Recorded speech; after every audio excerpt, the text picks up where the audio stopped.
Hello, everyone. Today we're on another stream, and we've got none other than the founder of Element 280 and the founder of E369, Dude, with us. How you doing today, dude? I think it's excellent. Hello? Okay, I'm feeling a little bit of lag right now. Yeah, you look a little bit laggy. I'll bring in our next guest as well. I'll bring in another guest. We've also got the founder of Baby Dragon X and Scale, sorted. James. How you doing today, Here James? we are. I am live from Southeast Asia with Red Horse Ale, Red Horse Beer. So that's from Philippines, for those of you who don't know. And a little bit earlier, I had an Asahi that is from Japan. So I'm only drinking Asian beers today. Thanks for having me on, Caleb. Yeah, it's a pleasure for you to be here, man.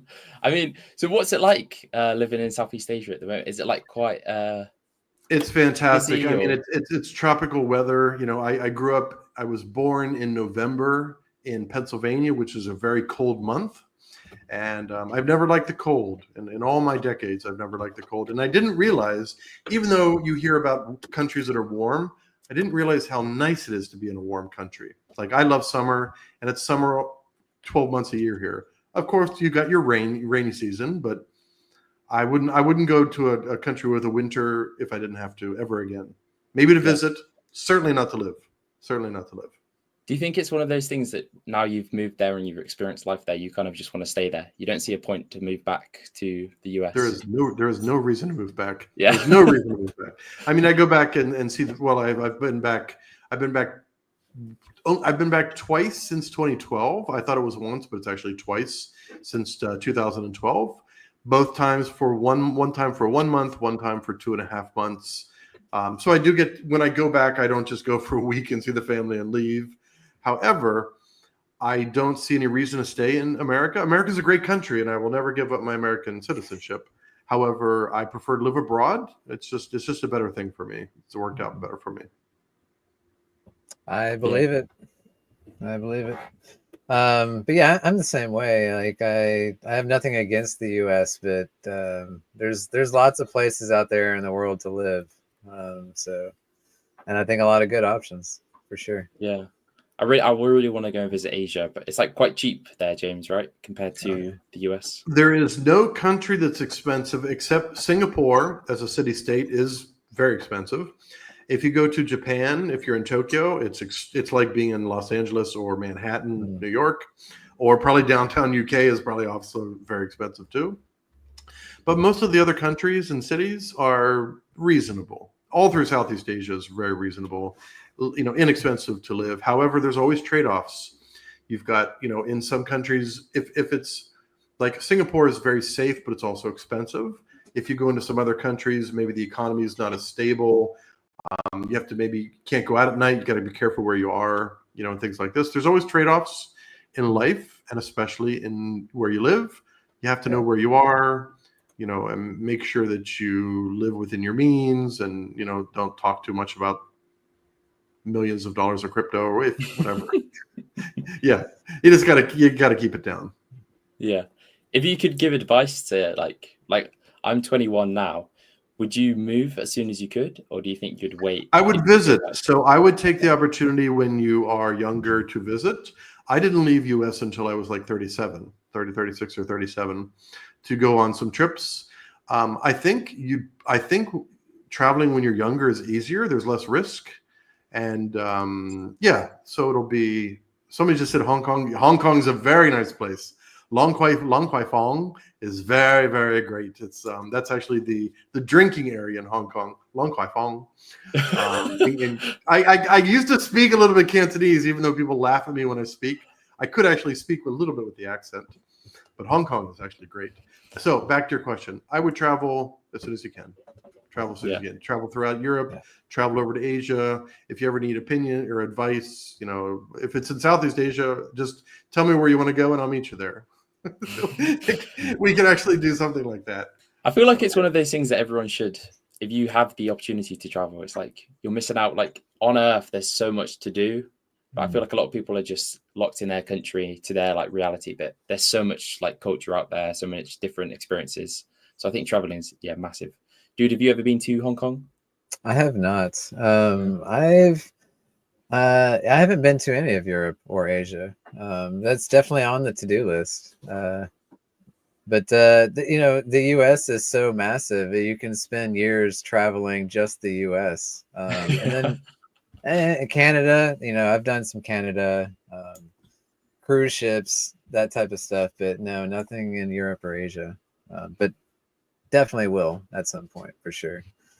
Yeah. That in the UK, it's kind of like America doesn't know much about the rest of the world, like traveling wise. I think that's because how big America is. You guys just don't need to leave, or you don't need to. You don't need to do anything outside of the US. I think a lot of Americans are full of themselves as well. Like they're not aware of their surroundings, and anything outside of the US is like geography. We're terrible with world geography. I've noticed that most Americans couldn't tell you where many countries are in which continent.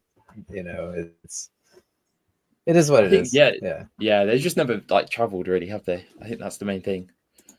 Yeah, very true. I'll tell you, like, as I'm traveling the US, like I'm learning a ton of US geography. So yeah, that makes sense. How many states have you been to? You said you were keeping track of your states, right? Not that well. I would guess like 13 or so. All right, that's not bad. Yeah. It takes quite a bit. Like you're saying, when you come to the US, you know, it's not just a week or two, it's like a month or more. And like, I feel like in a single state, you could easily spend a month there, and there's tons to do. Like a lot of states are the size of a whole country in, Europe. It's like, so could you imagine going to a country in Europe and being like, yeah, I could spend a month there, like doing all the things. Like a week or 2 weeks is not enough. So yeah, there's lots to explore in the US. I intend on hitting all 50. What's the best state you've been to so far? Washington is super beautiful. I like the mountains, and so like Tennessee area was really pretty. And like I'm kind of with James, where it's like I don't really want winter, and so any further north than Tennessee, it's like winter is there. Like I spent a summer in New York, and that's beautiful in the summertime, but you don't want to be there in the wintertime. Yeah, same with Maine. Like those northern states are really beautiful, but like in Maine, everybody just leaves for the winter, like because it's just, they call them snowbirds. They call them snowbirds. Yeah. So they're in the north during the summer, and then they go south for the winter. So snowbirds, that's the term. That's me. That's I love following the weather, be in the north, because in the south in summertime it's hot these days. It's breaking 100-degree weather anywhere in the south, and we could have a month straight of 100-degree weather. So like in the summertime, I'm like, nope, I'm going north. So that's the you can't even function in that heat. This is what I don't understand. Like in Dubai in summer, it's that hot. You have to stay inside. Like you have to have aircon because you literally can't do anything. Yeah, it's like 50 plus Celsius. I forget what that is. It's extraordinarily hot in Dubai. Yeah. Mm-hmm. Yeah. It's just, I think people get used to it. They get accustomed to their environment, and I think lots of people can handle that. I do pretty well in warm weather. That's why I stay away from the cold weather. Like I can handle the hot weather easier than the cold. So it's just personal preference. Yeah. So 50 Celsius is 122. I have not been to Dubai yet, but I will be going to Dubai for Token 2049. I hope to be a speaker, but if not, I'm still going to be there. And people told me, right after Token 2049, it gets hotter than 50. I'm like, hotter? What? it gets more than 122 Fahrenheit? So just like you were saying, you do need to be very careful, because if you're not used to it, you will have serious problems there. Just stay inside, James. Don't. If you walk outside, you're melting instantly. Well, I mean, I'm a big on extremes. I don't mind a little bit of extremism, so I will go outside and have the heat wall blast me. Yeah, I'll be fine. I won't go too far. Like it'll be one of those movies where you just don't go too far from the door. You can run back in. Yeah. I went to Texas, and I even found like walking out the front door, it's like the wave of heat just hits you. I've never really experienced that anywhere, but I imagine in Dubai that's going to be like to the extreme. Yeah, I can just imagine. Mhm. Have you guys ever been to South America? No, I have not. No. I think I would like to visit there as well. I think that's Mexico, but that's not really south. Yeah, Yeah, that's yeah. South I've been to Latin Mexico, America, but yeah. right. Yeah. There's a lot of countries down there that like I wouldn't consider just going just across the border to Mexico would really count. But so I guess technically, yes, I've been there. But Doesn't count. yeah. I mean, like if you cross borders a lot of times, like I've noticed in the US to Canada, you cross the border and it's just all a bunch of US businesses. It's like we didn't even it was like, where's all the Canadian stuff? And it's like you have to go deeper in to Yeah. get actual Canada. And so that's kind of the same way with into Mexico. You're hitting all the tourist cities and it's all very Americanized because it's right there across the border. Like you're not experiencing the true country until you get deeper into it, So yeah. I find that with a lot of places though, is that everyone's like westernized and it doesn't feel like there's any culture left in a lot of places. If I go and travel, I want to travel to places that haven't been impacted by Western life and there's not a McDonald's on every corner, right, yeah. I feel like that's Before quite we difficult. put our mark. Yeah. Yeah, so tell us about E369, dude. How are you feeling? I can't help but feel a little nervous with every launch. This is the fourth protocol that I've launched, and like I feel like every single one of them has gotten better and more smooth as I go. I'm becoming very experienced with this, and so there's nothing to stress about, but naturally it's a stressful situation. Yeah, but I'm doing a good job controlling it. I'm excited. I'm very excited to see this go. The website's there. You can go check it out right now. The countdown timer is at 17 minutes. You can go connect your wallet, be ready ahead of time, where you just click a few buttons and you're good to go. So I'm excited, man. I'm really excited to see what it can do. So it's going to be 44 days mint after starting today then? No, so the first cycle is going to be a bit longer because we're not in the we've got to get into sync with Flux Hub. I'm sorry, with Flux protocol. So the first cycle is going to be like 130 days, I believe. We'll see when the timer, as soon as the timer hits, we'll see the countdown timer on when it closes. But it's actually, I can go to because we're on day 60 with Flux protocol, and we want to go halfway through the second 88 payout. So day 132 is what we're closing it off on. But we're starting on day 61. So what's 61 to 132? How many days is that?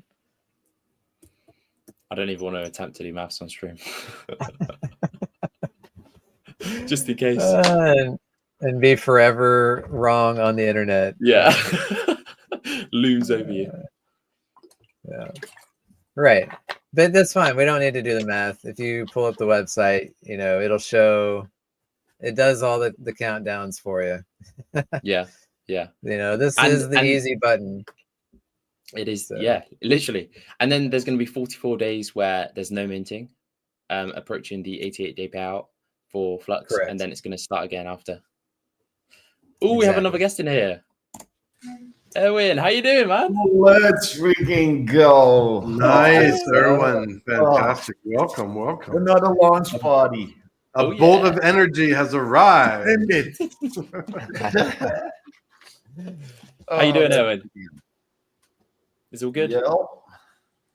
Oh, dude, I'm so excited. Let's freaking go. It really is. I mean, you got new protocols coming every couple days, and they're fantastic. Right? How can we keep up, man? And it's not just it's impossible to keep up. Like it's really impossible. Shit out there. No, it's every time we see new innovation, new bars being raised. Dude, mm-hmm. It's a blessing to be here. I'm not gonna lie. Yeah. I will completely agree. So I think some people know my story. I was a COO of a Web3 company, and My job ended in January of 20. This is still 2024, right? So my job ended in 2024, January. So I was without a job until around May. So I was, preparing Baby Dragon X and doing some things on base. I was completely living off Web3, and it was a scary time. It was definitely very, very scary times. But I strongly believe in Titan X. I believe in what Jake has built. He's built a platform for us to do whatever we want with it. Follow the ethos, and the community will come.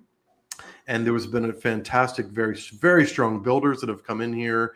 Great, sophisticated protocols, innovation, doing new things, and I'm so happy to be here. Same thing, Erwin. If I could say the same thing as you, I'm grateful to be here and proud to be here alongside of each of the three of you. Heck yeah, man!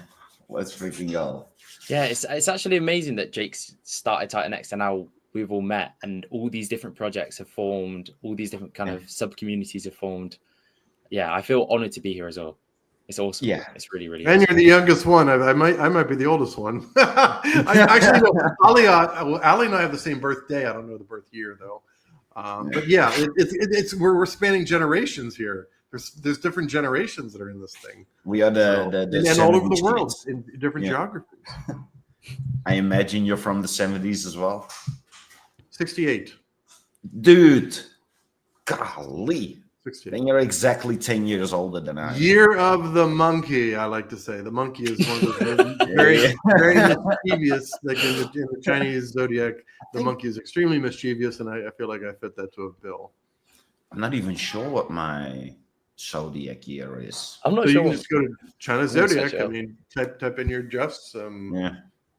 Well, the zodiacs that we go off nowadays isn't the real one, since we're missing one.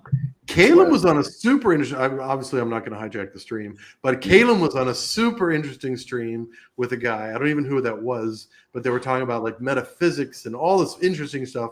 I had been up like 23 hours. I couldn't get on the stream. I was dead tired. But it was super interesting what you guys were talking about.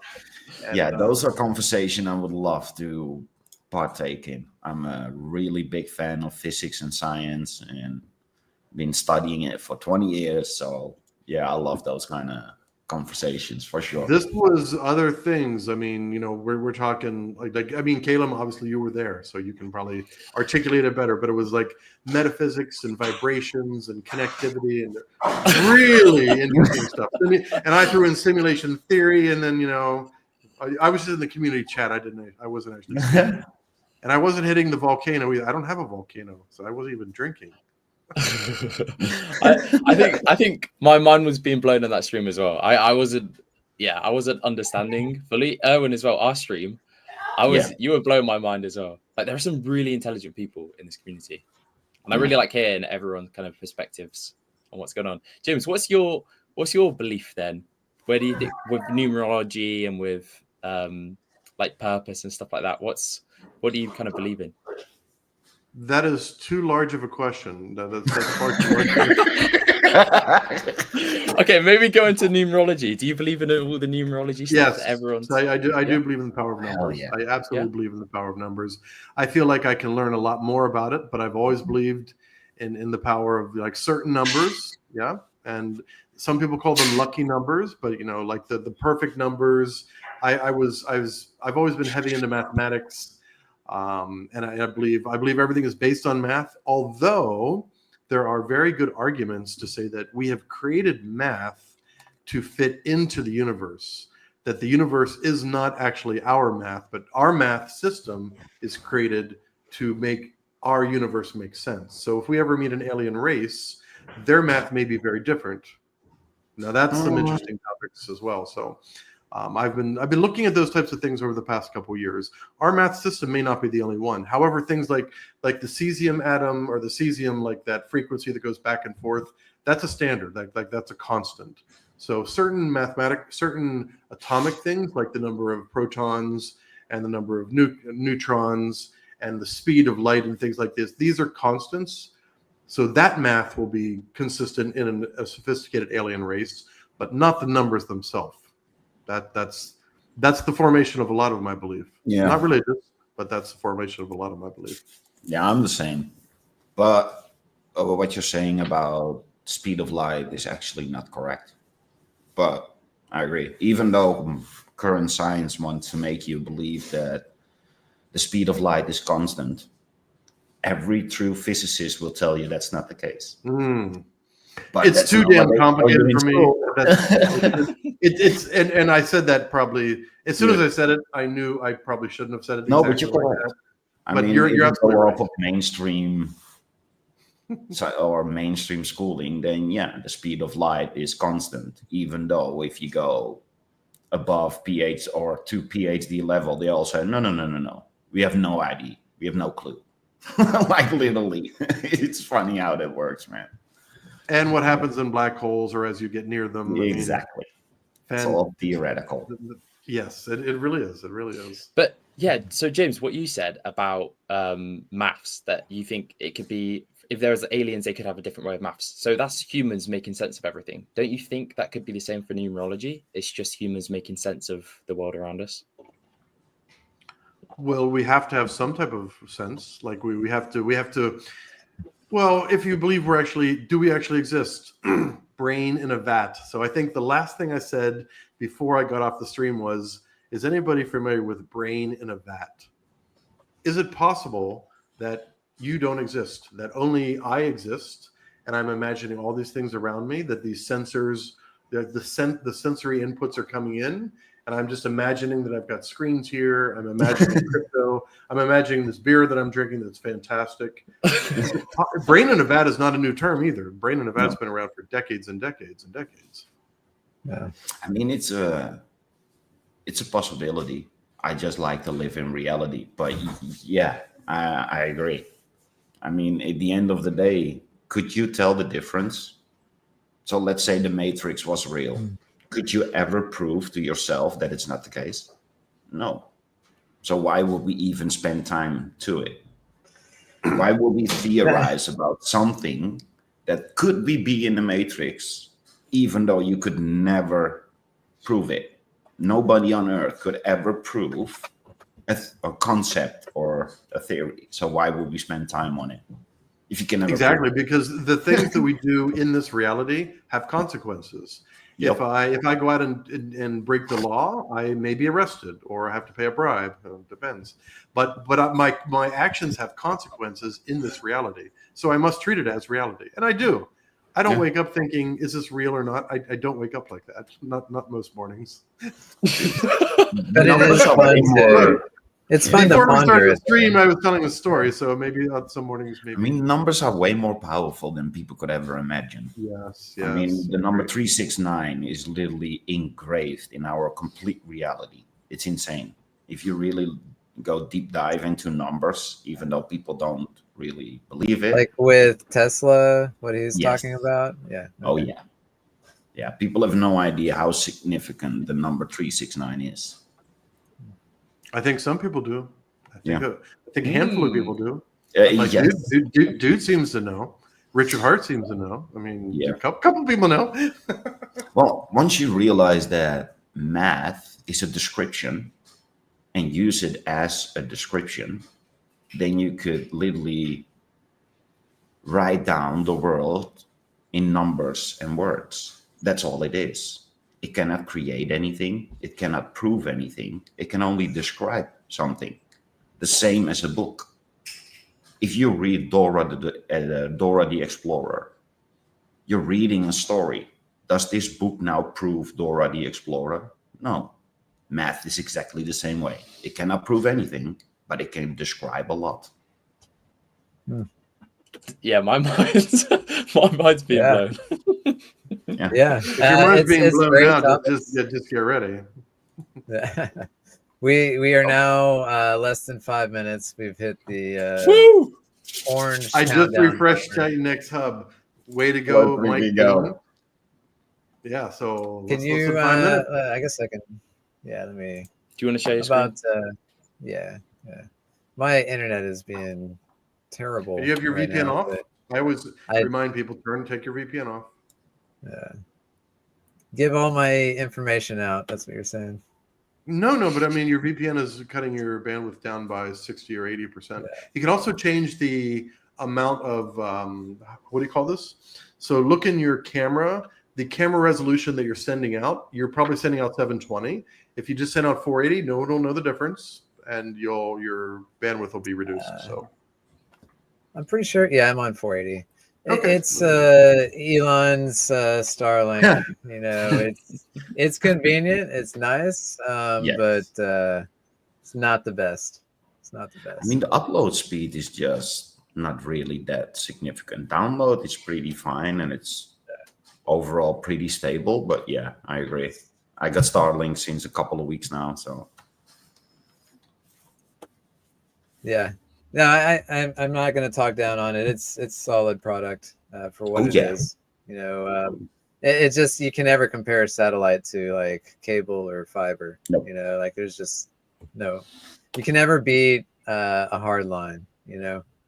But anyways, exactly. and I took your suggestions, James. We are now the Element ecosystem. Nice. So. Yeah, and we will soon have a third tab for stacks that'll be under the same ecosystem. So beautiful. Yeah. So the setup is pretty similar as Element 280.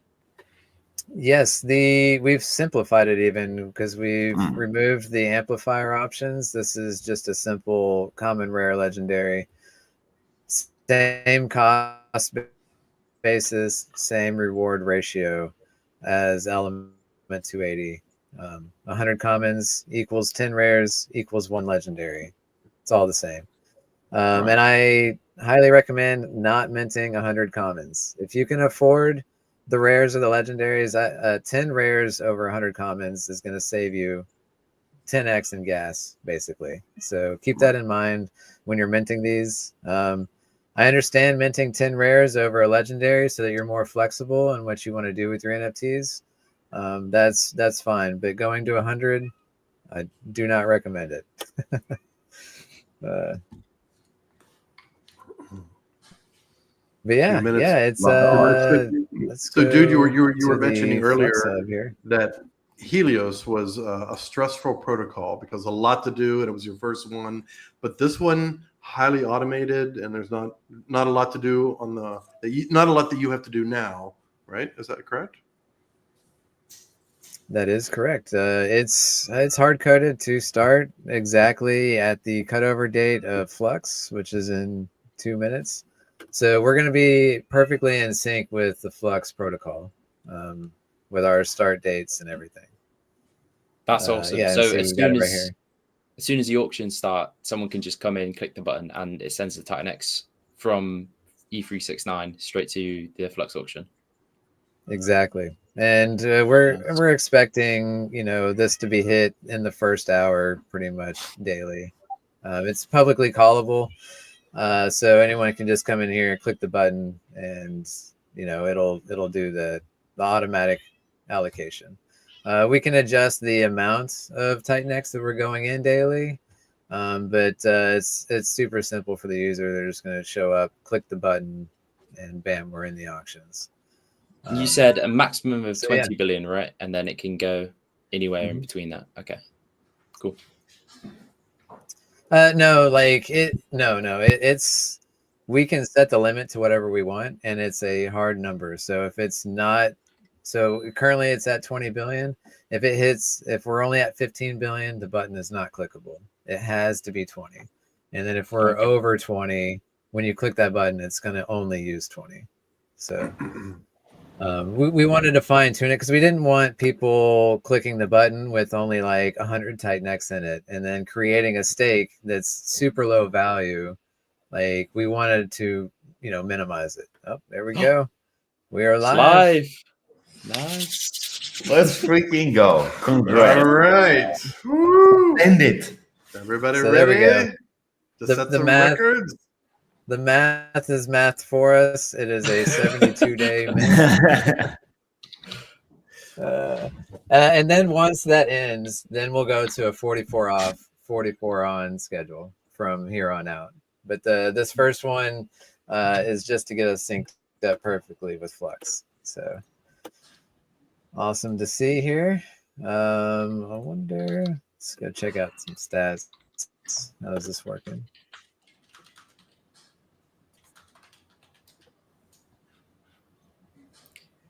Dude, is this the first one you've just done automated? Like it just clicks over, like turns over, and you don't really need to do anything. Yes. Yeah, nice. Do you think it takes away a lot of the stress? And it's beautiful. Yes. Yeah. I mean, yeah, like like I said, there's no getting rid of all of the stress. That's for sure. But yeah. Let's see. I suppose Got after anybody 4 in the projects, comments? you get used to it. Right. Let's go down to Etherscan.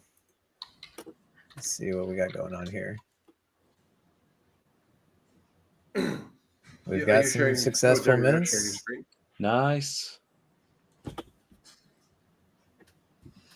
Let's see.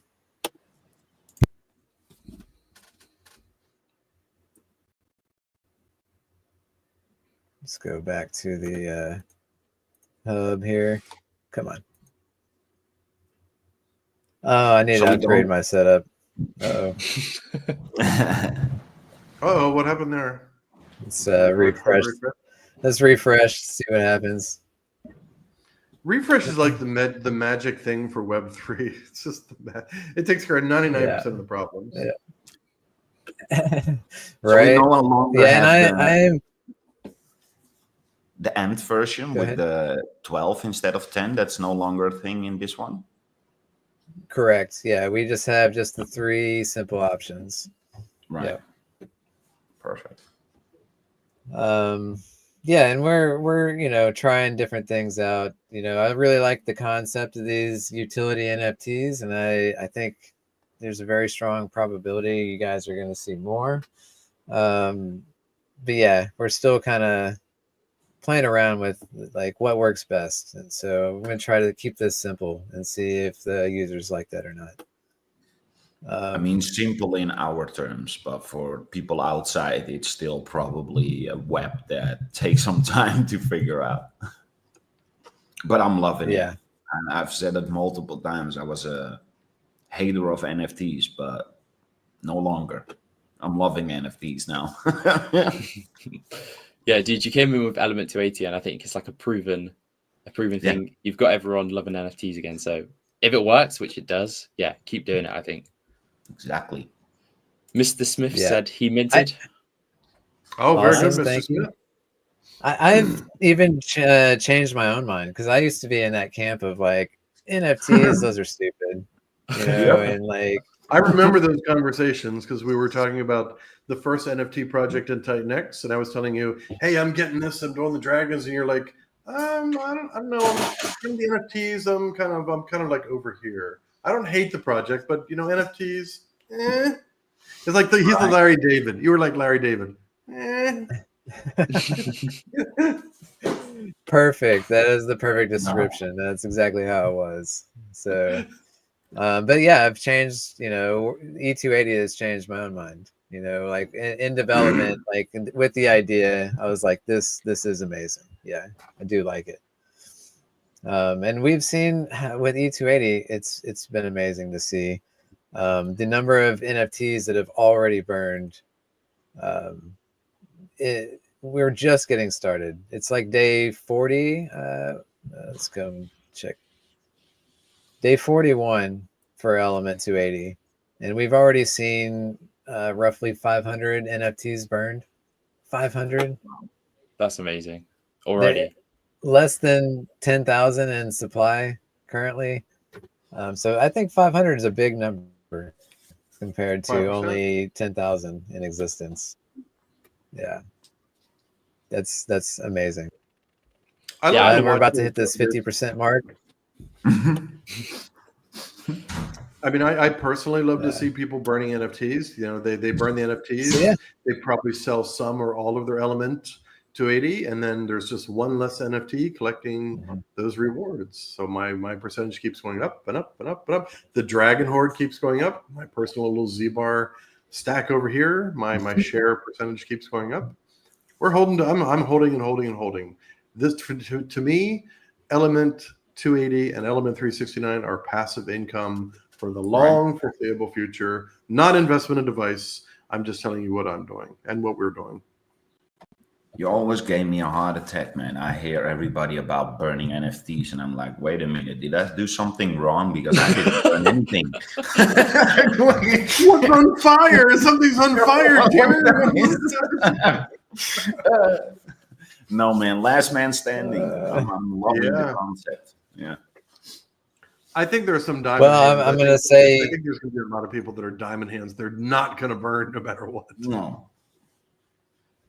yeah, and there's also somebody sent one to the contract address. So there's now one NFT forever locked into the contract, What? the NFT contract. Is that by mistake? Yes, definitely by mistake. So they were pasting the contract address of the NFT in their wallet, and they actually accidentally pasted that in the send to box. Was it a common, a rare, or legendary? Tell me it wasn't legendary. No, it was not. It was a common. So yeah, there's one forever locked in the contract. So you can only be second to last man standing. Yeah. Well, that's actually will that contract actually get a tiny little sliver of rewards or no? It will, but it will never be able to claim it. There's no claim. It's the contract does not have a. It's kind of like it goes. It's like a null. It's like the null address, but not really. You just can't get to it. Are you on DBank? Right. Yeah. I do not know. I'm not a DBank user, so we just got listed on CoinGecko. So that was exciting for Element 280. Uniswap's finally got our logo updated. So when you search Element 280 on Uniswap, you can see the logo there. Deck Screener, we've got everything set up on that. Etherscan is in process. So we're getting our information updated on Etherscan. CoinMarketCap I'm not interested in that. Exactly. No, the reason why I say it, because if you use your contract address on DBank, I think DBank could be big in the future. So it would not... I think it's a good idea to go on DBank. But since you have the NFT accidentally sent to the contract address, now you can show that on DBank that the contract address has an NFT. So it shows you the wallet of itself. So it could actually be beneficial, funny enough. Oh, yeah, I see what you're saying. Yeah, I'll look into it. It's a very common website that I hear come up quite often. So. Yeah. Dude, someone asks, is there an advantage to getting early? I would say you just need to get in. Let's go to the user vault here.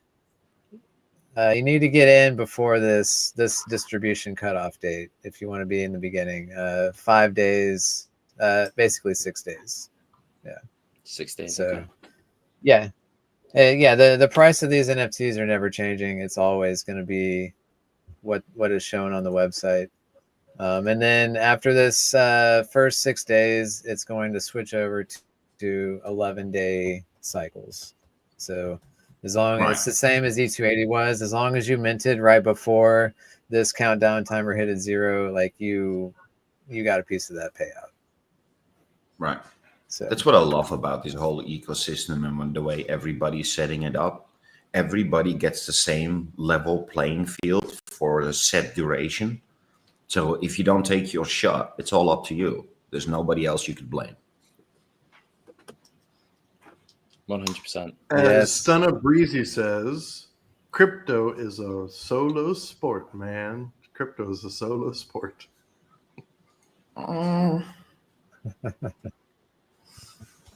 We actually made a baby dragon. We made a picture for him. Like I follow Stunna a lot, and I love his phrases. So we made one for him, and we dedicated it. We didn't make an NFT out of it, but we made a baby dragon typing and saying, "Crypto is a solo sport, man." We thought it was funny. Yeah. He clicked like. He liked Yeah. the tweet, so he saw it. Nice.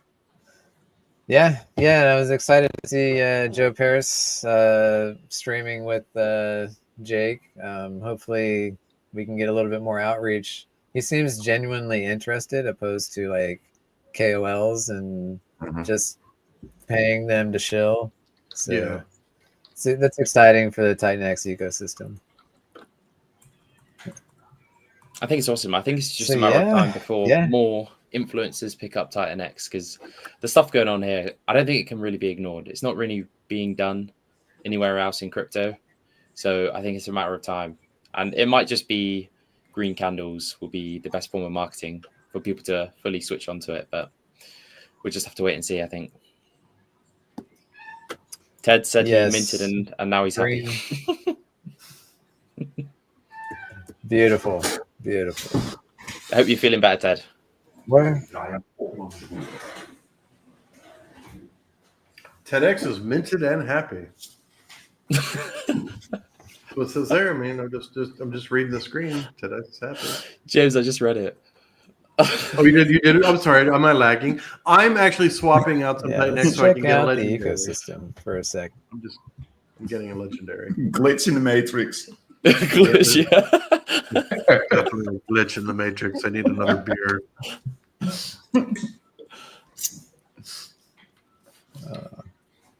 Am I here? Yeah, you're here. Yeah. Yep. Okay. Wasn't sure if it was me that glitched out of the Matrix or not. No, I think it was probably me.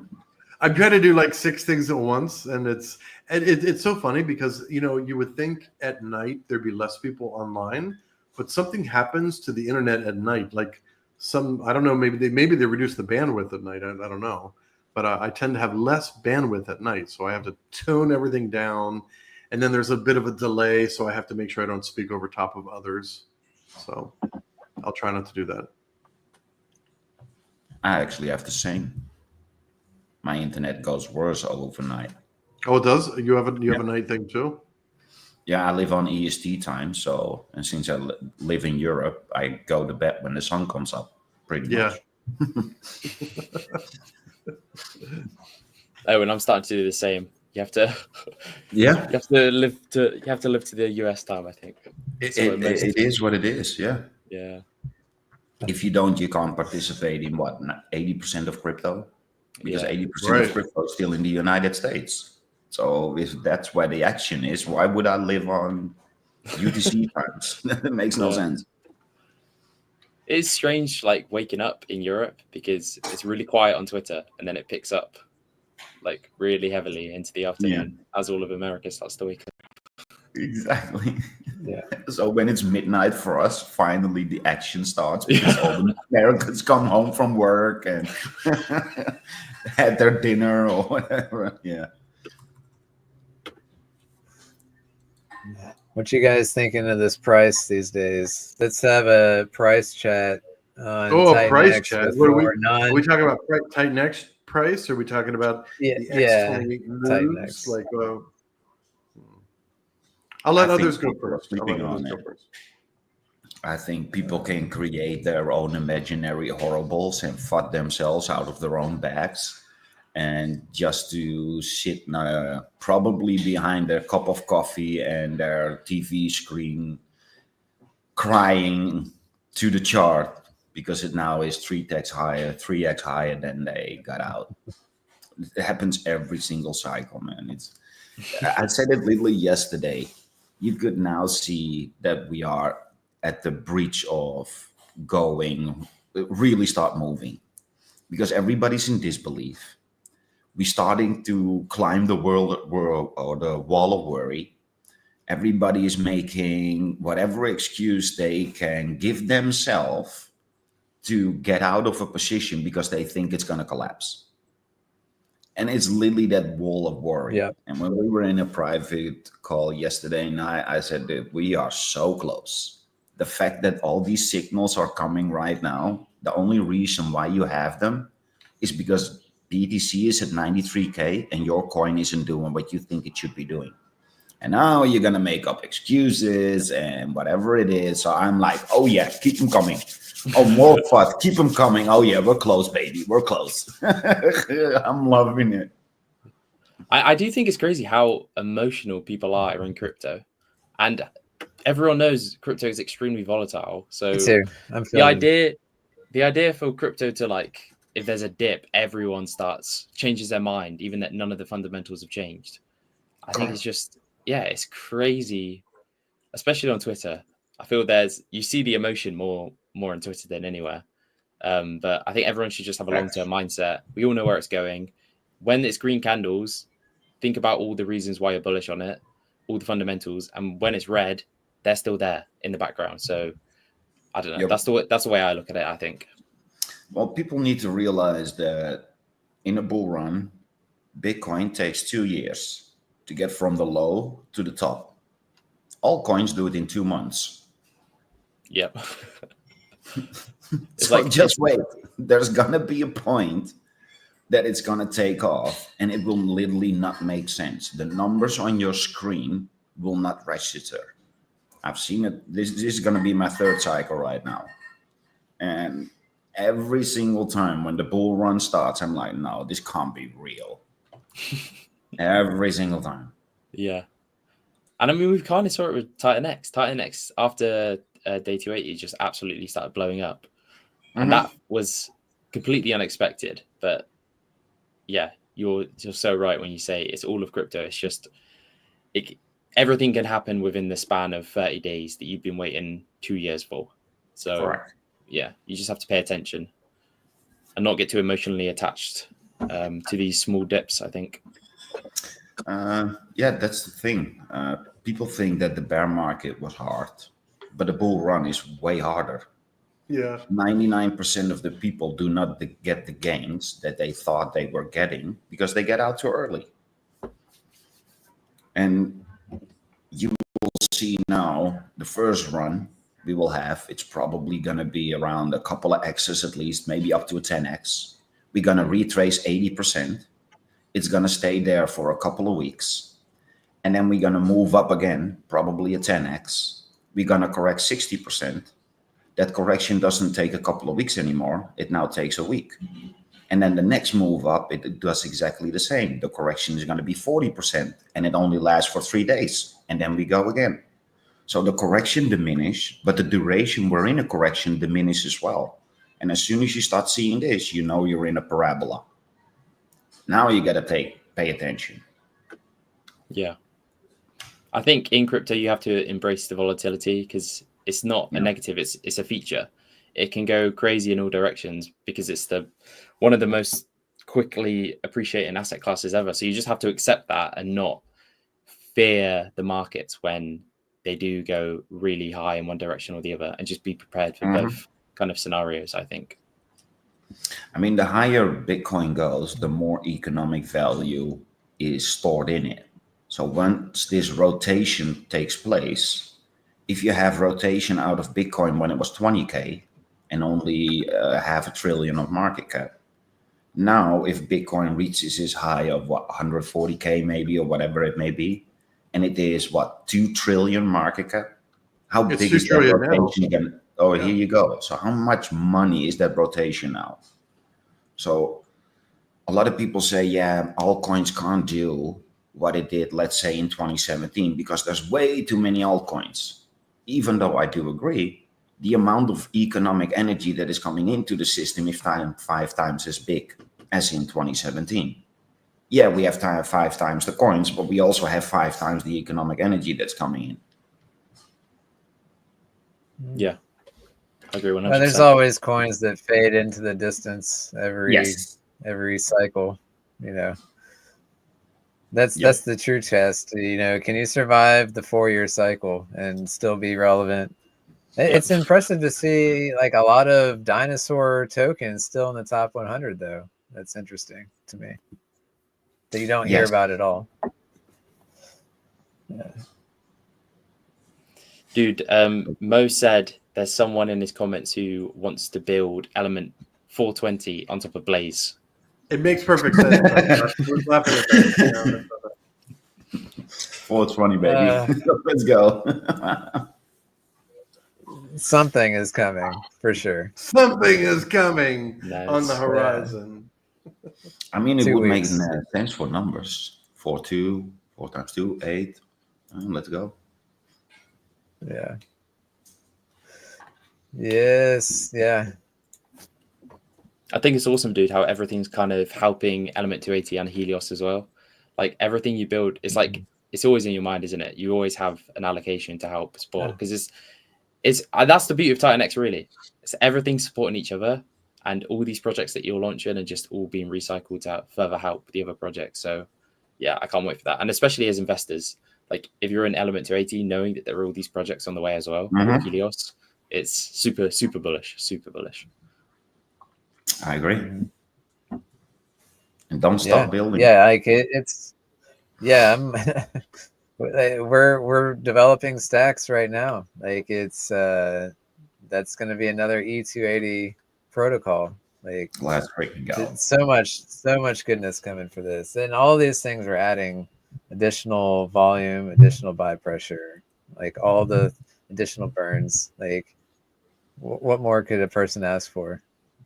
And people are burning their NFTs.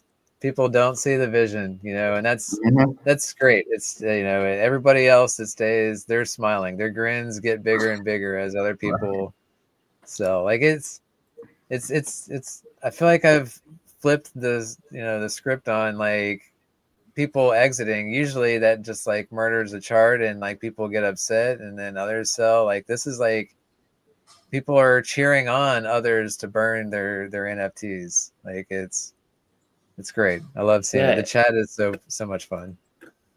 Where have you seen that before? Yeah. It's crazy. All the weekends though, as soon as if they're out forever. They will never come back, which is so good because it's only the true believers. And over time, like that's just going to dwindle down. And the true believers, I think, will be rewarded massively because you can never enter or mint more Element 280 NFTs, which is so cool. Or the tokens.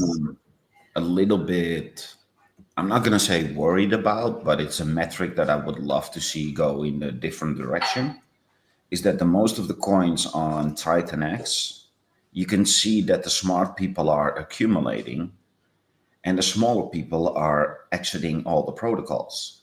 So if you go to the holders page of pretty much every protocol on Titan X, the top 100 holders, the percentage that they hold keeps rising.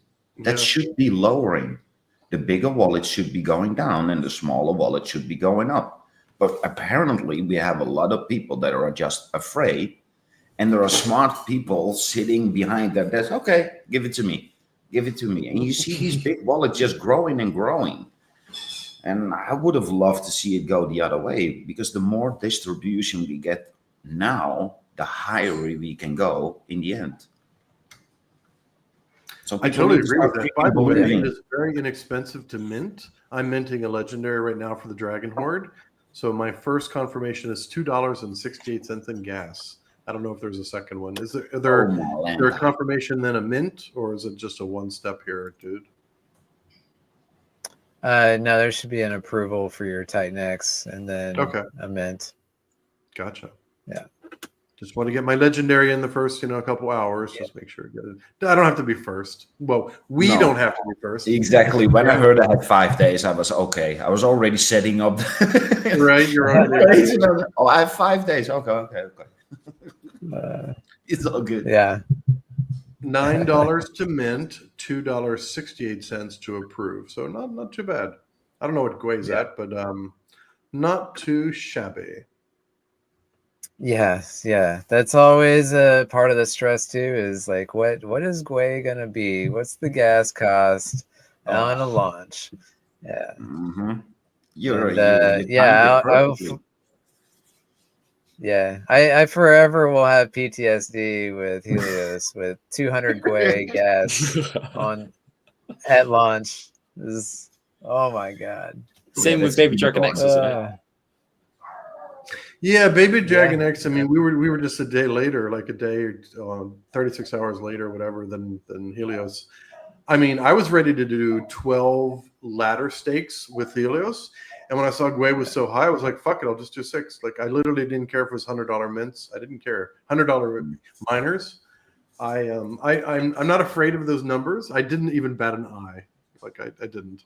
I just changed my strategy on the fly. That was all. Do you guys think we might see some sort of resolution in gas fees on ETH this cycle, or are they gonna wait? We already kind of saw one with the last upgrade, a Shanghai upgrade, I guess, where they made the L2s very, very efficient.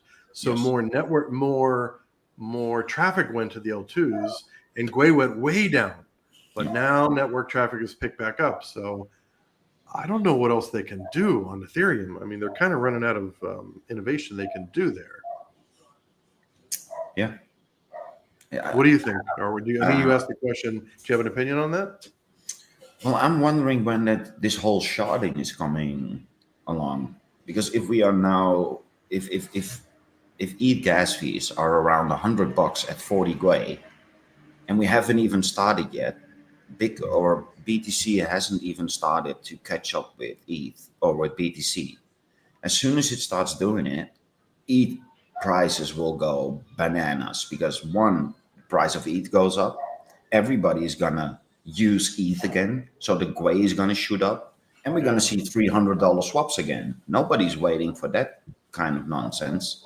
Yeah. So I think it's going.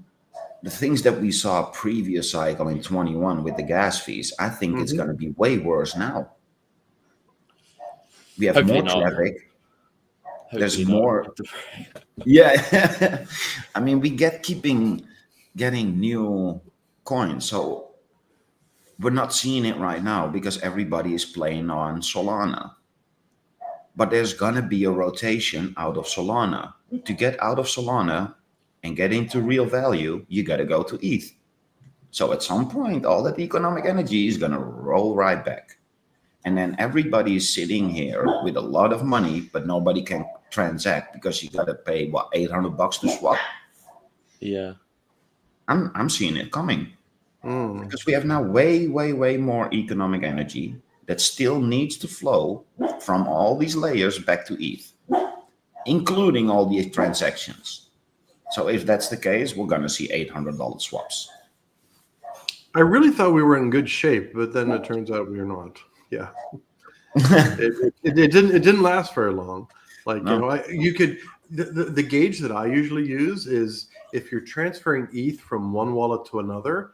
I remember when it was like 50 or 60 cents. It was under $1. Always under $1. Yeah, it was under $1. Like, okay, everything was in good shape. And then things just started creeping up, and not so good. No. So I was just at DevCon in Thailand, and of course Vitalik was there, and he spoke about the future and the aggregation layers and layer 0 and all these different things. But is that going to help ETH gas? I mean, it's a big question. Polygon is kind of leading this whole charge in a way. They say they're not leading it, but they are kind of there in the front. I don't know. I'm not sophisticated enough to have a good answer for this, Erwin. I'm really not. Well, it's just me, because everybody is always, including me, everybody has the same emotions. So don't think I'm immune to these kind of things. But I'm just seeing what is going to happen in the future if we already have these metrics right now with pretty much zero volume and ETH being pretty much suppressed. Like, what is going to happen when all that economic energy needs to flow back to somebody's banking account? And the only course they can take is through ETH. So at some point, it's going to go banana. Yeah. I mean, the positive way we can think about it is in Titanx, hopefully we've made so much gains that we don't mind paying that. I mean, I said the same thing in 21 with Hex when I had to pay $1,800 to end the stake. Could you imagine? Almost $2,000. But it was probably a nice size stake. I think I was just talking. It was a nice size. I mean, you're not going to hear me complain, not at all. Yeah, right. It's insane to think about that you pay $1,800 to end the stake. Yeah. Oh, guys, we've got another guest. Hello. Fantastico. Did I Really, just got a deja really vu? critical. Well, How are you Good doing today, sir? evening, everybody. Good evening. Yeah, very good. Thank you. Very good. I don't know. My system's a little bit laggy at the minute, so excuse me if I kind of laugh at the wrong time and say things at the wrong time. Because, I did the same. no problem. The dude had a little internet issue on his side. I think he's probably rebooting routers and systems over there too. So, but welcome. So where are we all from? Obviously, I'm from UK. Callum, you UK? I'm a UK as well. Yes. Born and raised in Amsterdam, living in Portugal. Portugal. I hear so many good Very things about nice. Portugal. So American and living in Asia for the past 16 or 17 years. Currently splitting time between Singapore, Bali, Indonesia, and Vietnam. So I'm splitting 3 ways, mostly in Singapore though. I want to go Very back to nice. Bali. Yeah, so I've bad. been to. I've been to Thailand. I've been to Philippines, all over the Philippines, and I've never been to Vietnam, but I've heard really good things about it. Yeah, all of Southeast Asia. I love every country here. I really do. Every country is a little bit different with the food and the people. The weather's the same, but other than that, it's very different. It's very different experiences here. The dude is back. Was it your The Wi-Fi? dude, welcome back. How's your connection? Did you I reboot the think it's- routers and everything? Yeah, I mean, I basically did a full reboot, shut everything down, and I couldn't tell if it was my computer lagging or the internet. It was probably both.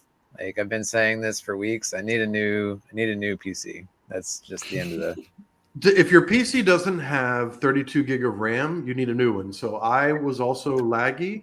I got a laptop with 32 gig of RAM, and it's like a life changer. It's a world of difference. It's a world of difference. 32 gig minimum.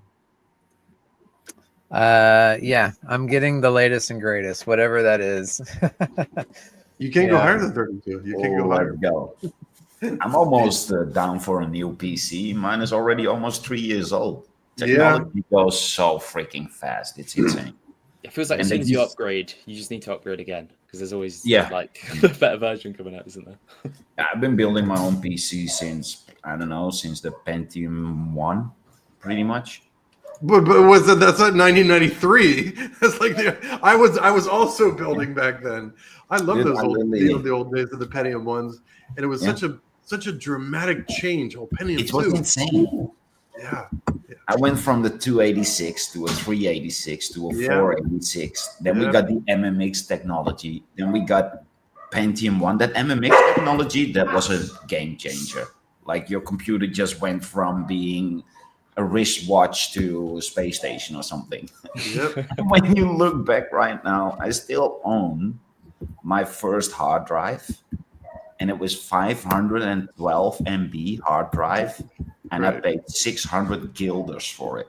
So that would be about $300 for a 512 MB hard disk. You can't imagine that shit, man. We got a phone that holds 1 million times that much of data. That's Mo crazy. said It's just gonna- 46. Oh, old as F. Old as F. I won't swear on a stream. I don't want to get. I think swearing is okay. You just don't talk about politics. I think Mo had some problems with some political speech. Really? One of his, he had something going on there. So Wow. apparently you can swear on the streams, but I don't really swear that much. Yeah, I think you can. Okay, just before we get back to Element 369, Yeah. Revo, you've got a whole audience here of founders and future founders. So give us the elevator pitch for your new protocol, Felix. It's Oh, Shark Tank. No, you We're getting put me ready on for Yeah. Shark Yes. Okay, I've been trying to work through all my notes and trying to keep it as simple as possible because, one thing that the audience is just bamboozled with a lot of tech stuff and all the rest of it, and obviously some of our protocols on Tinex are just absolutely brilliant, and I've been delving into the white papers of all of them. So Felix protocol. I'm trying to explain it as a randomized monthly staking protocol where users buy and hold the token to activate the black box, which is going to distribute some economic energy to the community. So that's how I'm going to sell it as a one-liner. There's a lot more to it, but it is pretty simple. It is literally a case of just buying the token. Yeah, that's it. I mean, what do you think is the best way for people to get a better understanding? Walk through the white paper, or is there a different way you'd like to kind of I think so. I think so at the moment. The white paper says it all really, and there's a lot of information in that white paper. So I've thrown it all in there. Probably could have slimmed it down a little bit, but it is quite heavy because the way that I saw it was a brand new introduction to myself. Even though I've been kind of, on board with TitanX since like day 20 or what have you, and posting every day on X and causing loads of chaos and trying to get people in. And I've onboarded quite a few people as well. I think the key thing really was for me to explain the whole story rather than just do it, because I could have really slimmed this down. But I think the white paper gives it a good overview of what it actually does and what it actually is. But I've made a few notes to kind of make it easy for people. It's kind of, I'm looking at it from a new user point of view. So what's in it for new users? So for example, it's a fair launch token. They can mint it into existence. So we've got a 14-day mint. It's going to be an extreme deflationary token. 50% from minting and 35% approximately post minting. Buying each month, so they'll need to buy each month to activate the exposure to the black box. So in the first month it will be 300 million TitanX swap, and then for the following 30 days it will be there. From there on in, it will be 200 million. However, we will have access to adjust that 200 million, because as I've said on the yesterday's stream, I believe that TitanX is going to absolutely fly. The price is going to really escalate up, so we'll have to turn that down somewhat. Otherwise, people won't be able to afford the protocol. So at the moment, it will be 300 million and then 200 million there and after. Each month, and that will be to activate the black box. So it's like that's to activate so they'll stake, almost like staking their token, and it will activate the black box. So they can take their funds out, and then obviously they will receive the token, the Felix token, which will be extremely deflationary as well. So it will be an incentive to, it's almost like a savings account, but with a bit of exposure to randomized events that are going to take place every month. The black box is a smart contract that some of the funds will go into. So this will be the Economic Energy Center, and this will get dispersed every 30 days. So it won't get completely blown, because what we want to do is we want to retain some of that economic energy. So say for example, on the minting, there was $100 million equivalent was put into it, which is probably an extreme amount, but we'll go with that anyway. That would then give the black box $200,000 equivalent in there. And then I think when it hits that amount, it would probably be about 25% would be eligible for distributions. As the amount in the black box goes up, we anticipate that it hopefully will over time, and then there will be a wider distribution. I think it goes up to about 60 wallets it will hit. So starting off, it will be about 15, something like that, and then it will go up to about 60 wallets. So the distributions will be pretty substantial. And then the big aims for the whole system is, and this is specifically, I suppose, for TitanX, the current TitanX community. If there was a large amount that take part in this, there will then probably be a lot of users coming into the system, because where there is money, there will be people. So I keep putting out online, I'm expecting maybe 100,000, but could even be more. You know what crypto's like. If there was a substantial amount of money in there, and there was some huge rewards in the black box available for distribution, all that people are going to have to do is put in, 200 million equivalent, and potentially be receiving rewards. So it's great I think it's great for the Titan-X ecosystem.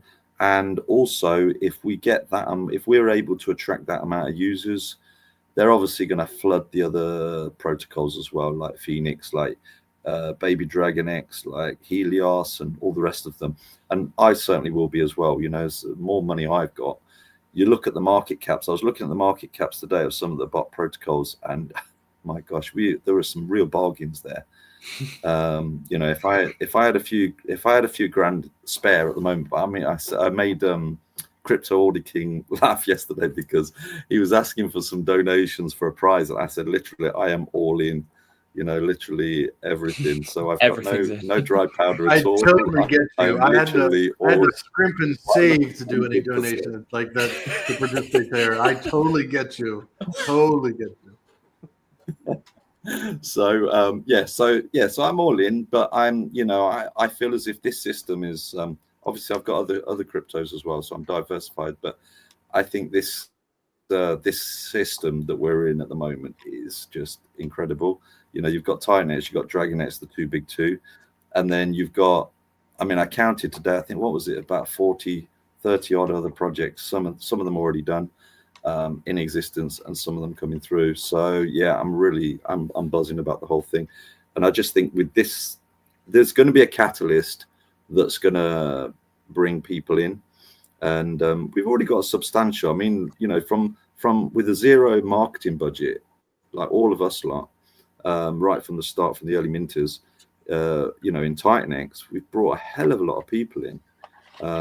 Obviously a brilliant protocol Titan-X was in the start, but without all the early minters, there would have been no Ethereum in the V1 and V2. So we've all been part of this brilliant project. And looking at it now, it's just so de-risked. It's incredible, and we're going to be listening to Dude's new project as well, and other projects that are coming through. And I know James has got funds now to build more stuff, and it's just going to get crazier and crazier. And obviously, if this one takes off, I will have some funds, and I'll probably make some other things. It's great fun. Yeah. So just getting back to Felix quickly, this is the token distribution, which I think would help people understand it maybe a little bit better. But just before that, so you said there's a 14-day mint phase, and then is it capped, or will there be more mint phases after? No, that's capped then. So okay, yep. It's going to be a really interesting play, because if the minting is quite low, then potentially users could snag quite a decent percentage share of the supply. So I'll be looking out for that. I've already bought some extra Titan-X just so that I can enter, because I'll be entering the same way as everybody else. And if the supply, if it doesn't look like it's getting snapped up, then I'm going to snap it up, because there will be a wallet address for the black box as well. And further down the line, 100% at some point, it will be full. And that might be through me doing it or somebody else doing it. But at some point, somebody will put a whole whack of funds into that black box, which will start the flywheel off. So at some point, there will be the flywheel starts, and then the token will, obviously reap the rewards of that. No, not financial advice or anything like that. No guarantees on price, but yeah, it's all kind of linked in together. It's quite a simple protocol, but it's all well thought out. And me and the team have been, well, I came up with the initial idea, and then me and the team have just been refining it over time just to make it more playable and more of a, I suppose, de-risk product. Yeah, I think, yeah, it definitely sounds quite unique. So just for people that maybe still don't understand, there's going to be a 50% buy and burn of all the Titan X that comes in. 20% of all the Titan X is completely burnt, and then 20% is sent to the black box, which you said is a wallet. So how does the randomized? It's a smart contract. Okay. So it's a smart contract, and it's going to be the randomization is going to be with VRF, which is Chainlink's VRF. So Chainlink, the blue chip. Yeah. And VRF stands for, I've got it. Where have I got it written down for? Oh yeah, verifiable random function.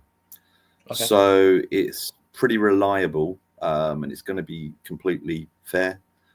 So yeah, it's going to be selected through that. So which will put users at ease that we're using a really good product. Okay. Yeah. So 14-day fair mint period, and then it's completely capped. Yep. 50% of all the Titan X goes to buy and burn it, and then also there's the kind of lottery function to it with the black box. On the UI, will they have to stake, or is it they can just hold the tokens and be randomly sent rewards? They'll just hold the tokens. So the UI, which is I've not actually seen the UI yet, but the UI is being developed. The idea is they're going to be able to get that through. They're going to be able to take it straight through the website. Okay. So tell us the team. Who do you have behind it? Okay, so there's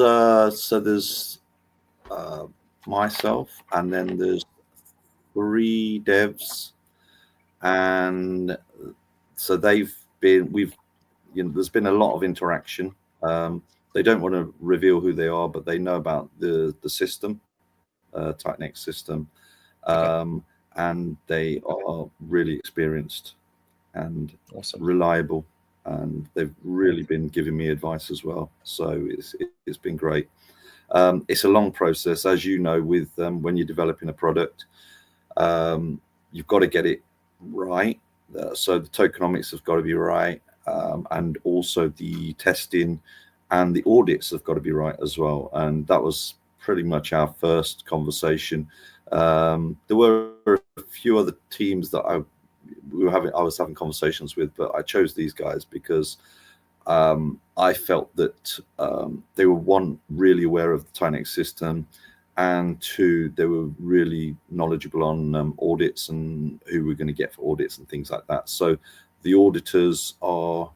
So we've gone through the coding's done, the testing's been done, first audit's been completed. There was nothing major came back off that, and then they're just going through the second audit. We're just going through the second audit now. So nice. So we're looking at release date. Yeah. So everything's going to plan, and release date. But I've said to them all along, we're not going to rush it. I've started the kind of the tour, the promotion, and speaking to you guys, which I really appreciate you having me on here.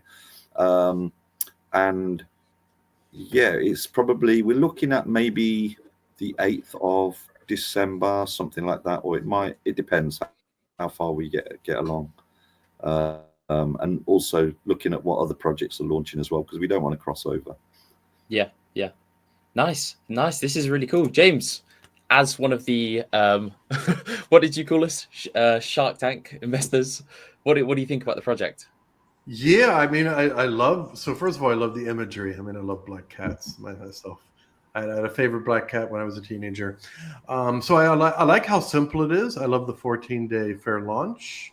One question I'd like to ask. So Titan X is the input token.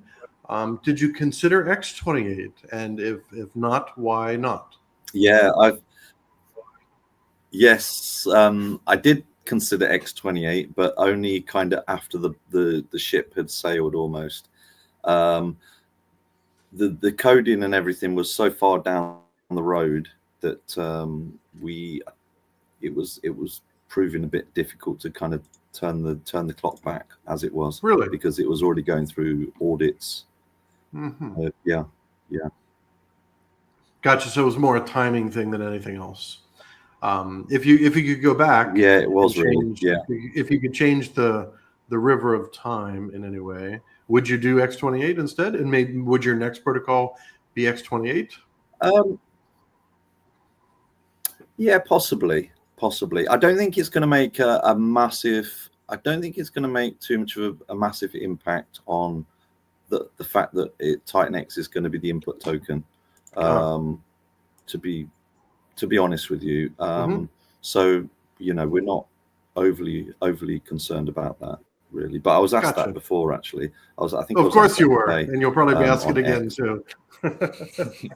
Yeah. Well, you've got a very good answer. It's one of them. Yeah, I think it's one of those things that when you've built something, there's always going to be something. I'm sure you've had it, James, and I'm sure you've had it, Morpheus. There's always going to be something that somebody asks afterwards. Oh, did you consider this and did you consider that? And it's sometimes you, yeah, sometimes you have to just push through with the project, and then there will be things where people have said, "Oh, it's a shame you didn't do this. It's a shame you didn't do that." But it is what it is. Hindsight 2020. In Dutch, we have a saying that goes, I would literally translate it, it would say, "The best sailors are on shore." And it's so true. It's always people that are on the outside. They have generally no clue what they're talking about. They're pretty much all emotional. And then they come to you telling you what to do. Dude, if you want to see change, do it yourself. Be the change. It's not that hard. Yeah, I agree. Ruben, one question I would have is, what was the decision? I'll be honest with you. Most of the interaction I've had so far has been really, really good.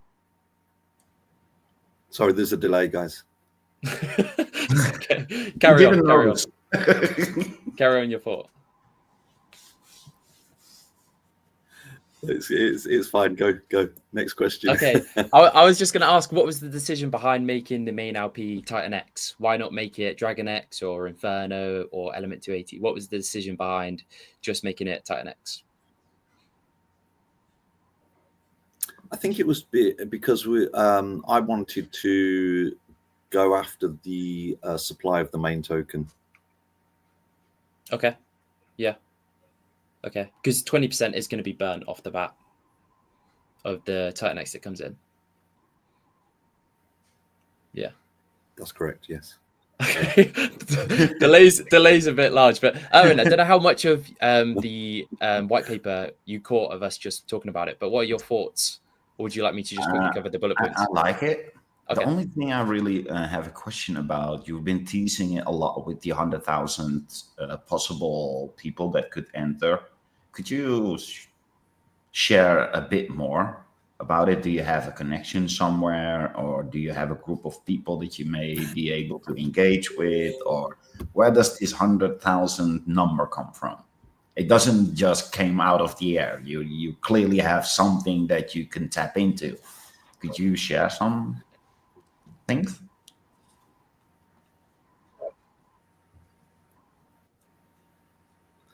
Okay, so the reason why I came out with the 100,000 is when I look around into the meme coin market, I see a lot of users who are attracted to things that are really shiny, new, and easy to partake in.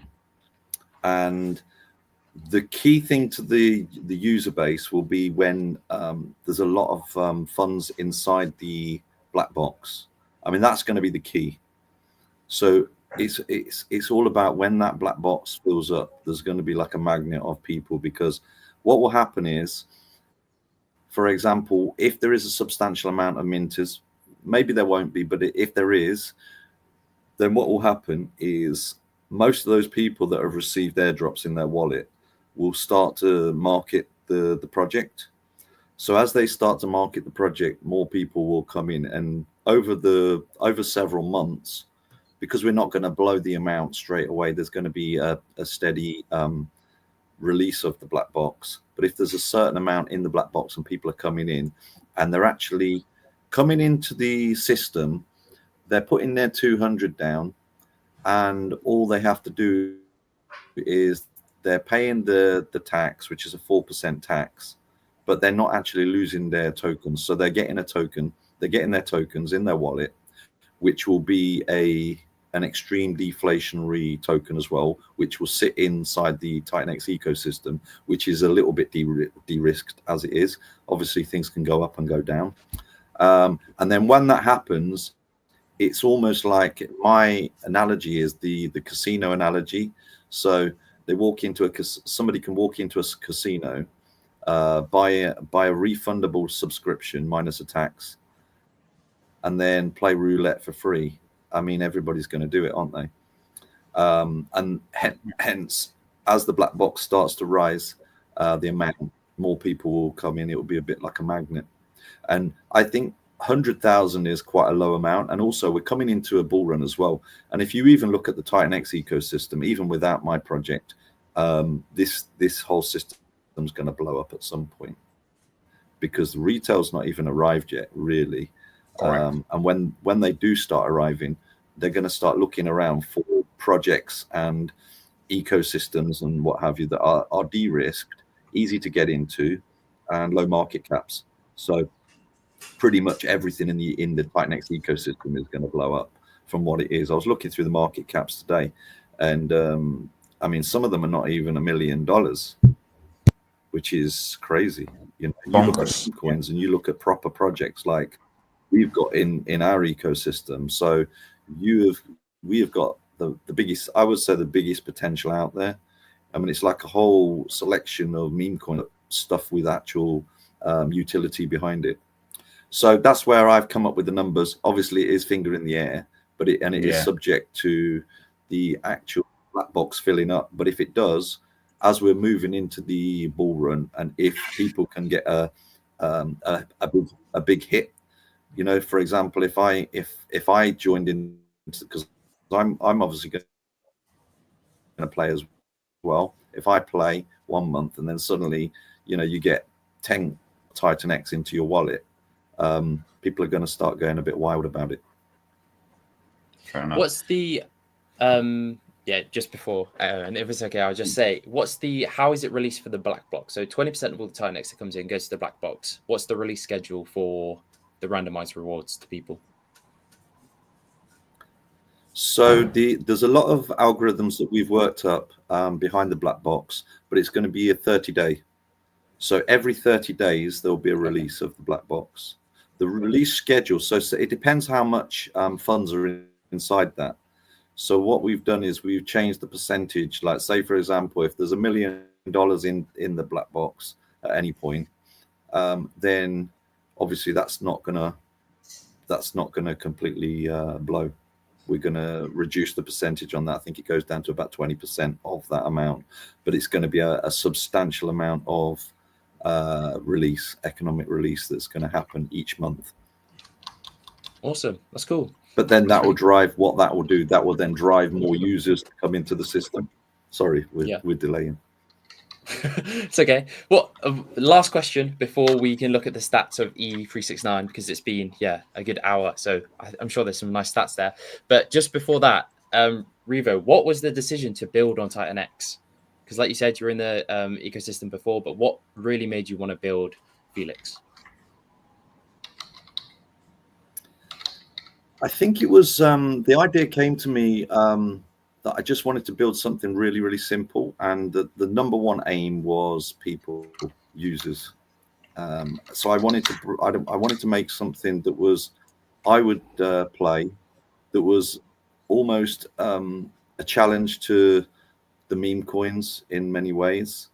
You know, keep it as simple as possible. All they have to do is buy. I wanted it to be as sticky as TitanX was in the first days.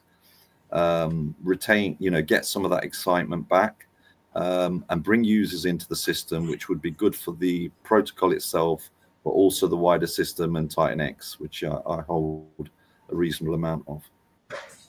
Nice. So someone just asked, are there admin keys? I think he's talking about the black box. Is it, how decentralized is it, and how much can you change? Yeah, it'll be decentralized. The only thing that we're going to have control on is turning up or down the amount of TitanX needed on a monthly basis. So at the moment, it will be after the first 30 days. For the first 30 days, it will be 300 million. And then after that, it will be 200 million. But obviously, as the price starts to skyrocket, we will need to turn that down because otherwise people won't be able to afford to play. But apart from that, it will be decentralized. Yeah. Could you do it in a way that the entry is always the same dollar amount and that you use that slide to represent the amount of Titan X equivalent to that dollar amount? So over time, your entry into the system will always be the same dollar amount, but a different Titan X. Is that what I'm... Yeah, that's exactly what we're going to plan to do. Yeah, perfect. Yeah, a lot of people complain about admin keys, and even though they are correctly, at some point in some protocols, especially with the increases that people are trying to implement in it, you gotta have some control over it. As long as people do not have control over economic energy that can leave, then you're fine. If they only have control over metrics that can either benefit you or not, or benefit the protocol, that's the reason why it's there, then we should actually support it instead of criticize it, in my opinion. Because we got the same kickback from Morpheus about the buy and burn, why it was so low. After 4 weeks, now everybody's seeing, oh, now we're getting what you were after. It's actually brilliant what you're doing. But everybody who had still recency bias, we need to have a buy and burn so we can have God candles on charts. But protocols are now finding out, oh, wait a minute, we haven't even started the bull run yet, and I'm out of my buy and burn. So, yeah, it's people should be more informed, in my opinion, on that. That's what I love about Morpheus. You guys are doing it's like the slow sponge, and that's really going to ramp up when Titan X starts going crazy in this bull run, I think. Yeah, we took 2 measures. So first off, the percentage is not based off coin, but dollar value. This way we retain way more of it. So you don't give up coins that could appreciate in value. That makes no sense. Why would you do that? So if we can consider that Titan X is going to do at least a 10x, if that's the case, then everybody's buy and burn is now a 10x higher. So why would you use it right now when it's pretty much worthless, even though it's worth a lot, but it can be so much more worthy in the future. So why not be patient and go with the flow instead of against the flow? So the bull run hasn't even started yet. The economic energy has not flowed into the ecosystem yet, and everybody is just throwing buckets away against the current instead of just waiting for the current or the tide to shift and then throw your buckets along with the current. Oh yeah, 100%. So I'm loving the concept. So well done. Yeah. Is there any more questions from anyone about the Felix protocol that any of you guys have? Or anything else you want to share with us, Revo, just before we switch back over to E369? I don't think I have any questions. I mean, I love the simplicity. Like, I think I'll just repeat what I said. I love the simplicity of it, and I will certainly I as Z-Bar will be participating, and the Dragon Horde will be reviewing and evaluating. We're participating in almost everything. So the Dragon Horde wants to be like an ETF of everything. Like, of course, we're not a security of any type, but we like to own a little bit of everything, and we're so lucky to be a 1/3 owner of E280, which enabled us to start the Dragon Horde, really, to kick it off. So count on Felix being part of the Dragon Horde.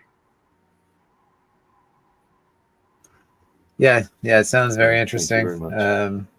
I think next step would be, like, once you've got it all like lined out, do a stream with Mike Dean, and he likes to go into all the details, so you can like really go in depth with no worries about getting too complicated. Like, he'll take all that.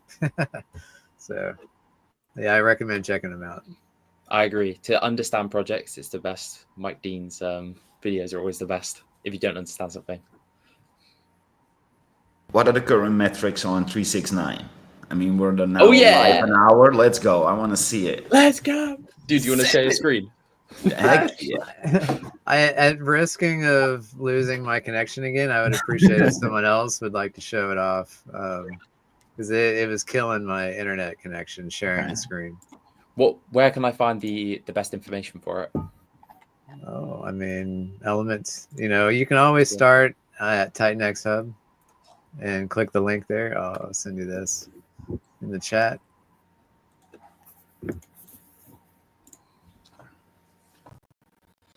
Beautiful. Yeah, and just check out the stats in the top right. Oh man, it's running so much smoother on your screen. I'm jealous right now. Needs a new PC.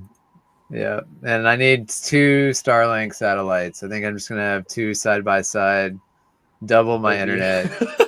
Let's Dude, go. That's really what I have right now. I have 2 services and use a software program to combine the 2 speeds. It works really well, especially for the upload. So yeah, when you're in the mountains, you got to be resourceful. That's awesome. It's not cheap for Starlink either. No. Yeah. It's a lot of money. Yeah. Just to talk to you guys. Could you imagine the amount of money we spend just to talk to you guys? We are worth it. Thank you. Yeah, exactly. So free legendaries already. Is that? Should I refresh? I think it was. that looks like what I'm getting as well. Yeah, nice, free already, and that is 100. 15 rares. Oh, 10 billion. Yeah, wow. Yeah.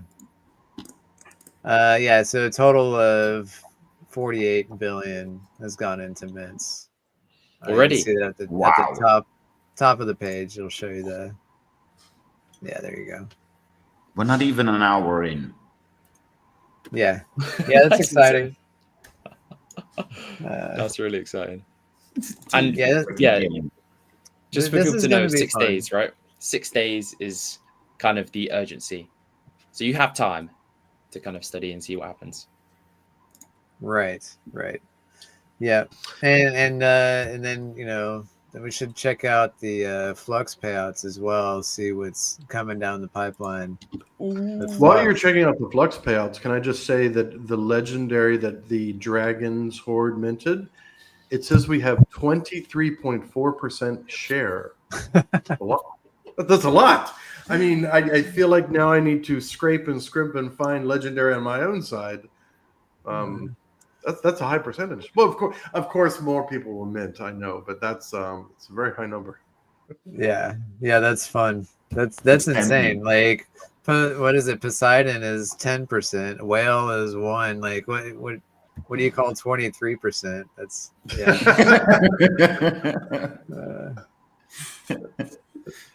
Indeed. Thor. Thor. So yeah, we got the 8-day payout coming in 3 days. I can't read. I didn't open this up myself. Yeah, 3 days, and then the 28-day in 23 days, and then the 88 in 26 days. So the 28 and the 88 are going to be similar timings, which is going to be good. And that's quite far away, so you can build up a nice flux stake before that time, which is awesome. Right. Yeah, because we do want time, because we're not going all in on day 1 at Flux. That's the whole point of Element 369 is it's, we're laddering into this position. So the user doesn't have to. You just hold the NFT and we build the position. We do all the auto compounding. And by we, I mean the community. These are all publicly callable functions that are doing these auctions and stakes and claims and distributions of funds to the NFT holders. All of it is publicly callable. I do want to mention that our buy and burn, the Element 280 V2 buy and burn, and the Titan X distribution. We'll start with that. That is whitelist only. So if you want to click the V2 burn button, you can DM me an address and I'll add it to the whitelist. But we're doing this to that's really the only reliable way to keep bots out from clicking this button, and bringing it to the community exclusively. So, there's an incentive fee that's paid in Titanx when you click that button. Like, we want that going to community members as opposed to bots that are most likely doing nothing but selling that Titanx for ETH, and exiting the system consistently. As we'd prefer to give these Titanx incentive fees out to loyal members of the community that would like to use those Titanx to go participate in other protocols or whatever, as opposed to just instant dump every time.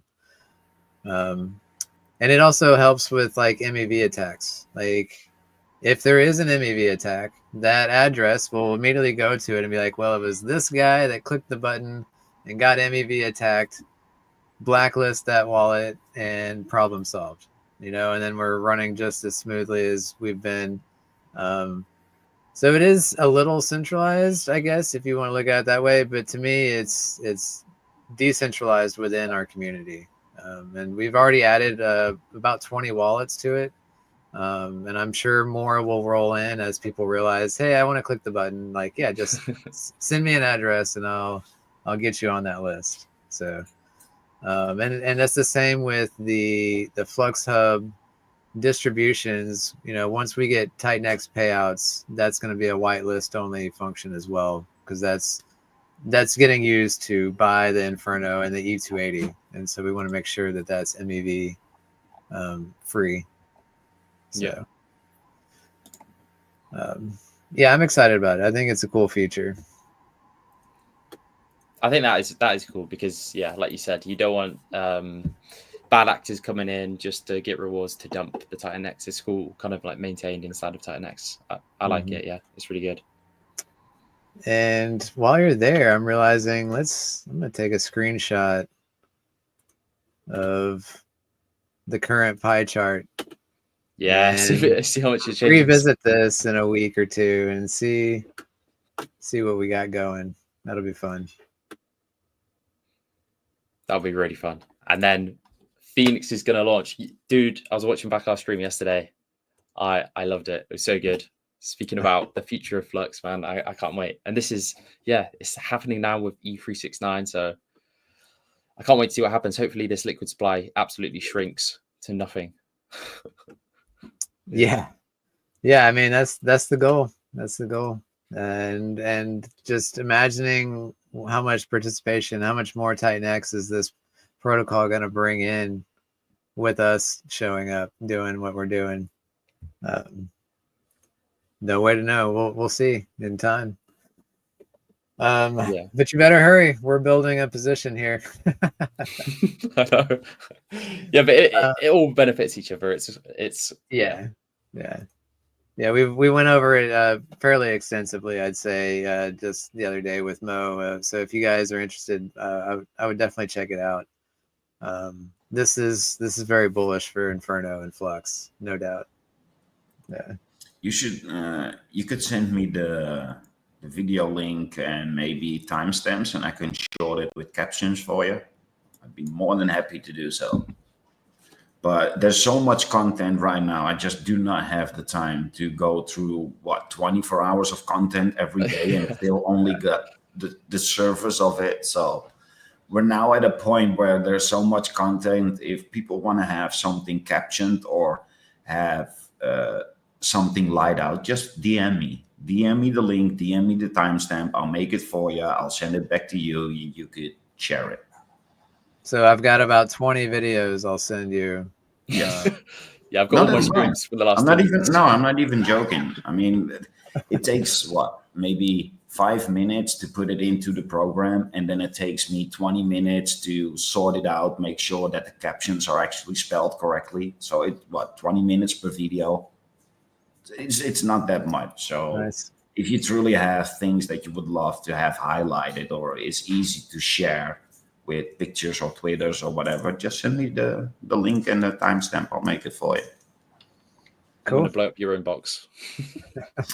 Dude, you're not going to be the first and probably not the last.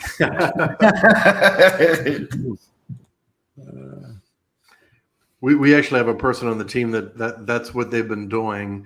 I was on a previous stream, and the streamer said, "What are you guys doing? All I see is scale, scale, scale, scale. There are all these clips from all these things." I said, "Well, we got a guy. I got this guy. Exactly. I got a guy that knows a guy. I got this guy who knows a guy." So we do this thing called Opus, OPUS, and we pay for like 600 minutes a month. I don't know. It's only like $40 or $50. Yeah, and you can drop your stream into Opus, and then you give it like 5-10 keywords, and it'll cut it up into 15 or 30-second slots. You get a lot of crap, but then you get a lot of good ones. So what he does is he takes the good ones out. Are you using Opus, Erwin? Yeah, I use Opus as well. I love it. There you go. It's the it's the easy button. It's the easy button for Yes. clips, my friends. Correct. I'm learning.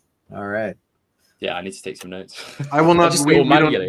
don't do it for free. By the way, we don't do anything for free. Just like I'm the a Joker in one of rarity. the Batman movies.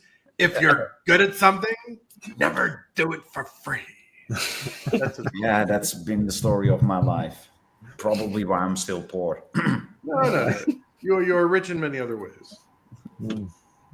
Yeah. I think Yeah, marketing is one of the things that is very, very.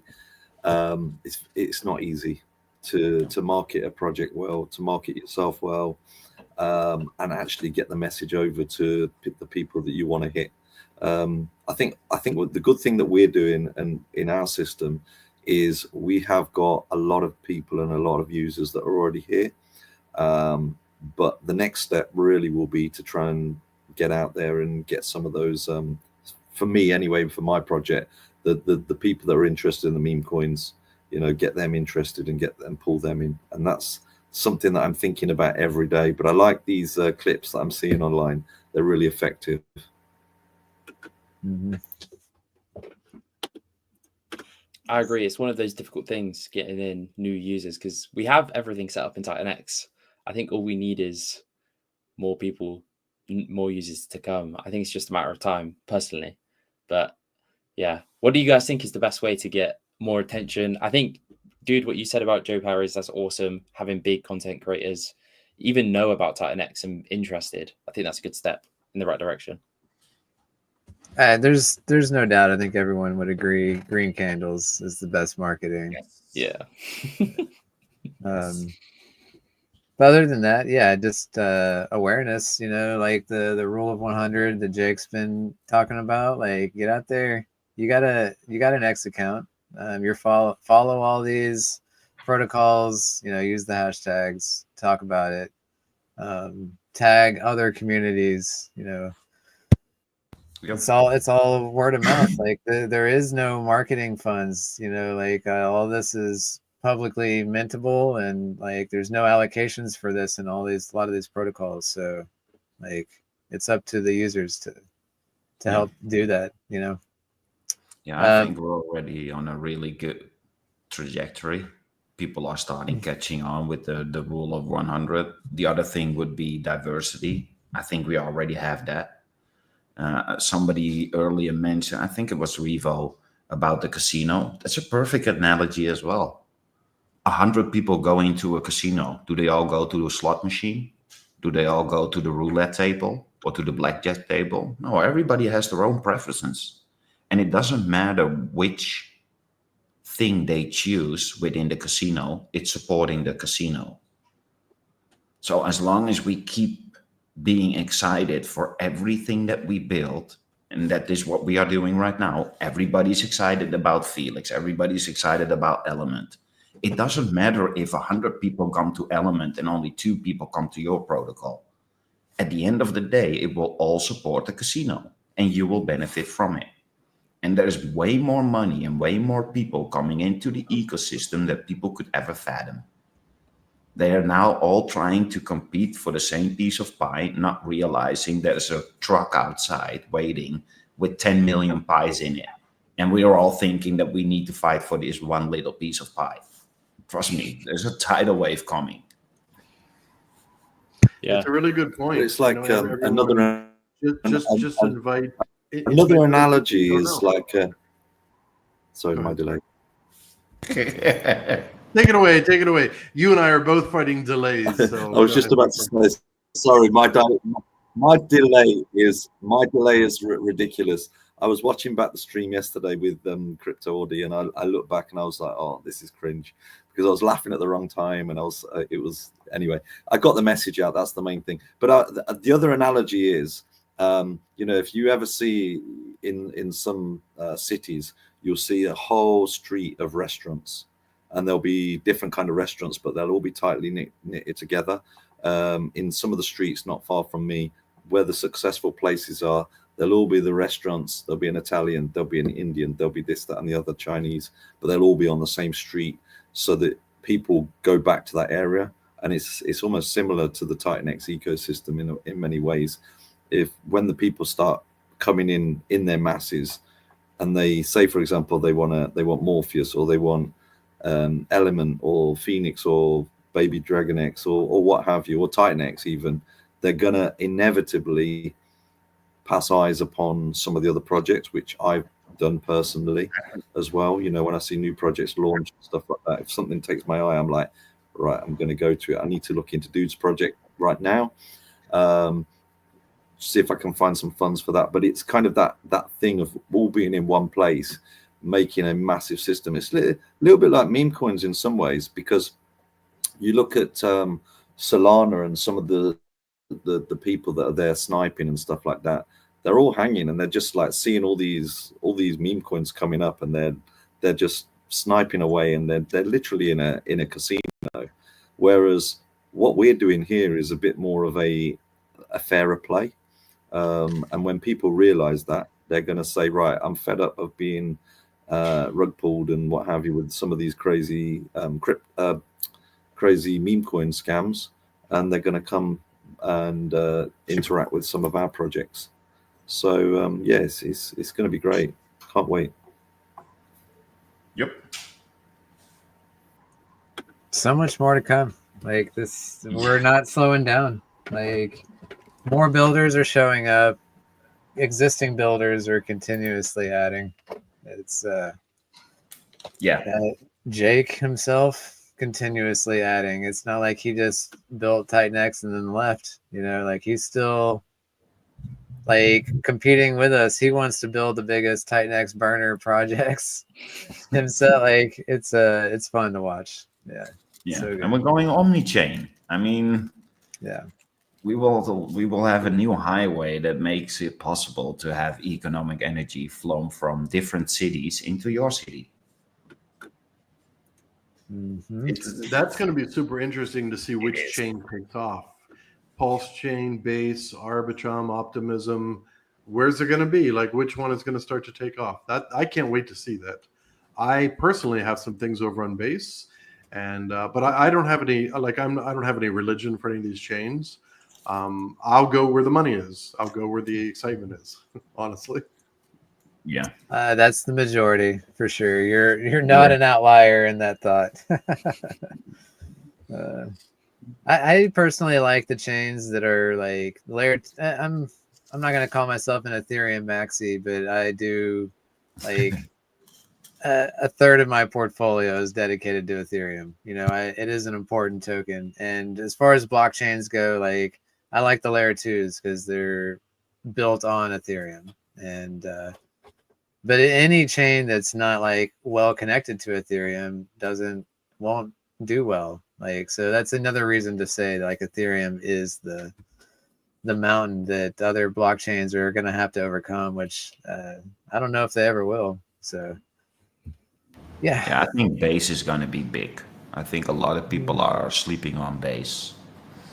I think it's probably next to ETH going to be the biggest chain. Yeah, no doubt. We'll see Titan X go there. Yeah, it's just simple. The path of least resistance. If you have Coinbase as a crypto bank, with a direct tie to a layer 1 or a layer 2, or how you want to call it, dude, can't you see the writing on the wall? Yeah, I mean, that's the natural progression of new users, is they start on a SEX and then they go to DEXs afterwards. But if Coinbase is your onboarding, they're gonna lead you to their chain, no doubt. So there's a lot of energy backing that chain, no doubt. Yeah. And I love that Titan X has the flexibility to go to any. Yeah. Like whichever one pops off, okay, we'll go there. You know, I still can't get my head around like how crazy it's going to be because we haven't really seen anything yet. But I can't wait to fast forward a year where there's Titan X green circles, hopefully everywhere. I mean, that's going to be really interesting. Dude, is there still plans to take Helios kind of omni-chain or use it as an input token to go omni-chain? Have you thought more about that? Yes. Yeah. No, that's absolutely in the works, no doubt. Yeah. Would it be like an input token for another project? Most likely. Yeah. Well, it'll be similar to like what Pulsar and X28 are doing. I'm going to try to keep it simple and just have that simple transition to a new token that is omni-chain. I have other projects in mind, but I want to launch those on other chains. And so I can't use HLX as an input token. So that's why I want to just kind of do like what Pulsar said, you know, they're building that foundation, and then, you know, all projects can be built on Pulsar. That's basically what I'm going to do as well. Like there's going to be a transition of HLX to the omni-chain version of HLX. And then with that, then I can move to other chains, and then I can launch these other projects that I have in mind on a different chain, but still utilizing the HLX token as an input in a roundabout, you know? Yeah. So that is really cool. It's really cool. Yeah, it all makes sense. It all makes sense as far as like like Pulsar and X28. Like if it's hard for a lot of people to understand like how epic that it's simple play is. It's amazing. And there's no doubt that I will follow that same path. Yeah. I think we're going to see it big with Shogun because there's no reason to really have X28 at the moment, but Jake's given us a huge reason to have it. So I think we're going to see its potential there. And yeah, like you were saying, you want to do that for everything else, which is awesome. Yeah. And I'm sure there'll be small parts going towards Element 280 and Helios all the time as well, which is awesome. Right. Yeah, there's no doubt there's going to be, you know, a big burner, you know, and yeah, all the great things. Yeah, no doubt.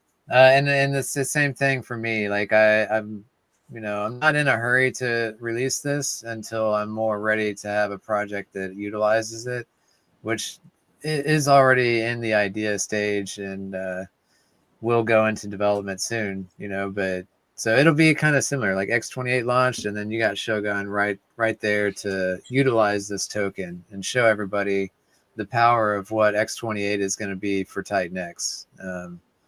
Yeah, no doubt, I'm going to follow that same path. Yeah, especially with base. I think, especially now we have so much of that narratives and let's say memes on Titan X that are not really catered to us because we are a different demographic. We are way more educated within crypto, so we normally gravitate to more utility than memes.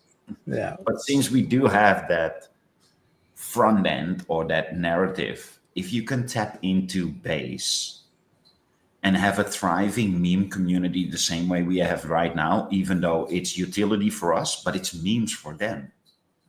So it doesn't matter that we don't consider it memes. It has the appearance of a meme.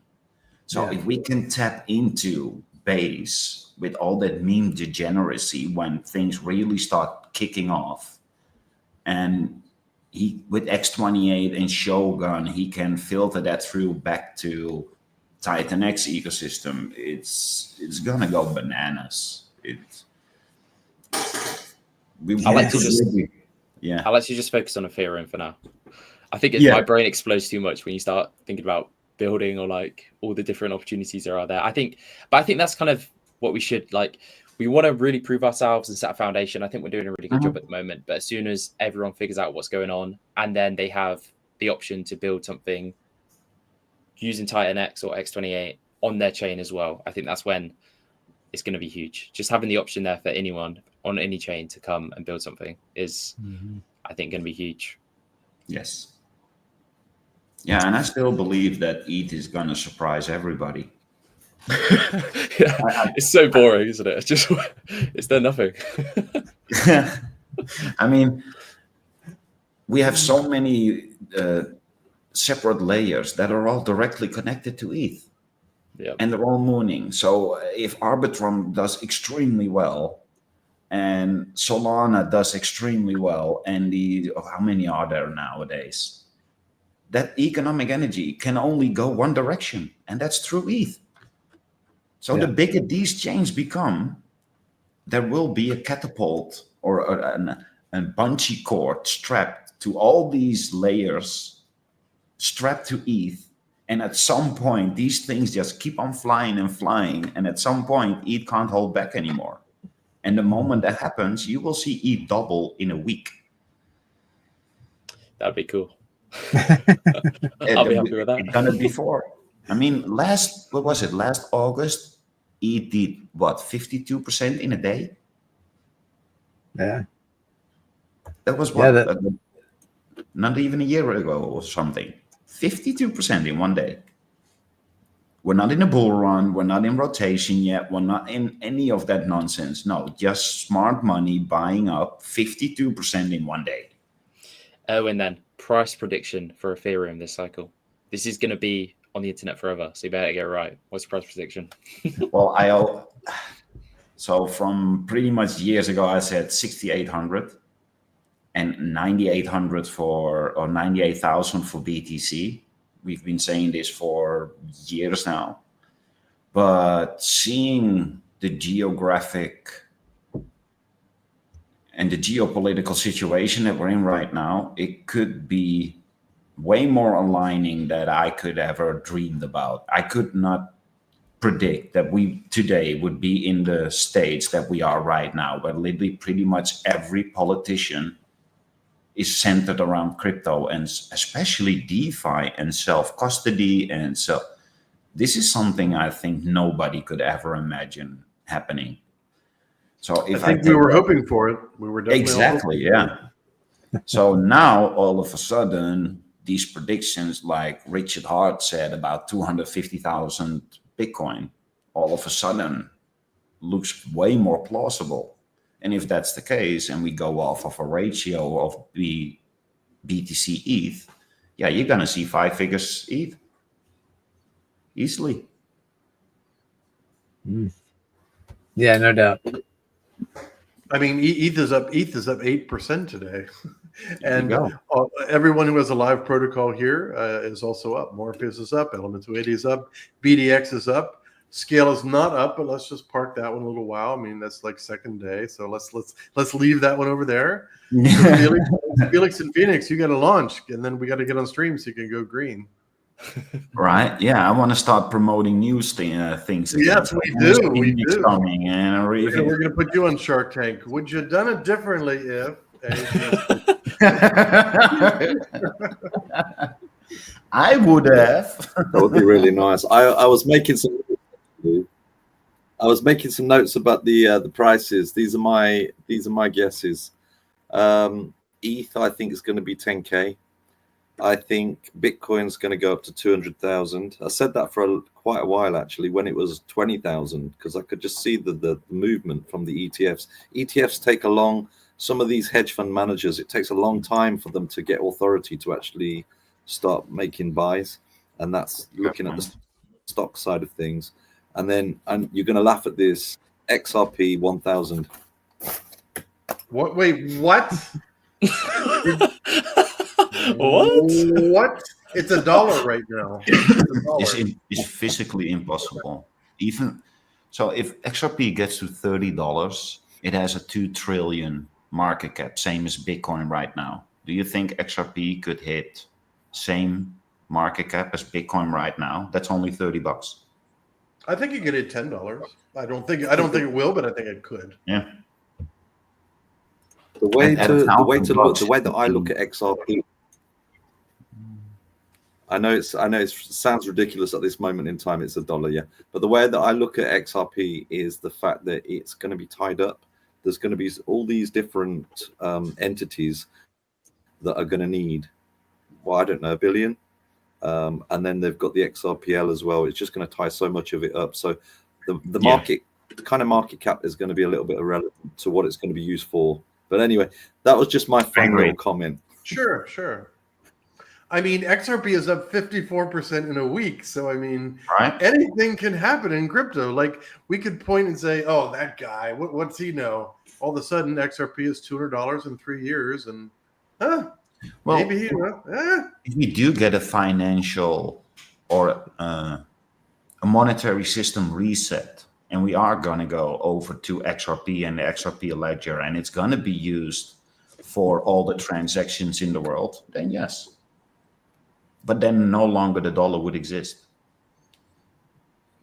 I'm not going to say the dollar's on its way out. They may take my passport away, so I'm not going to say I mean, the dollar is, reserve currency of the world, and now it's a basket of currencies and BRICS and all those types of things. I mean, you can't have one country controlling things like it's been for the past 50, 60 years after World War II. That's not good for that's not good for the world. That's not good for the world. Mm-hmm. Are we going to see Bitcoin reserves, like more countries like El Salvador that are like starting to hoard it? 10 countries. So I'll make a prediction. 10 countries in 2025 will have Bitcoin as an official currency. 10 additional countries. And you know who's going to own them all? Michael Saylor. That guy, he's gonna. There is no second best. There is no second best crypto. There is no second best. I love that clip. I love that clip.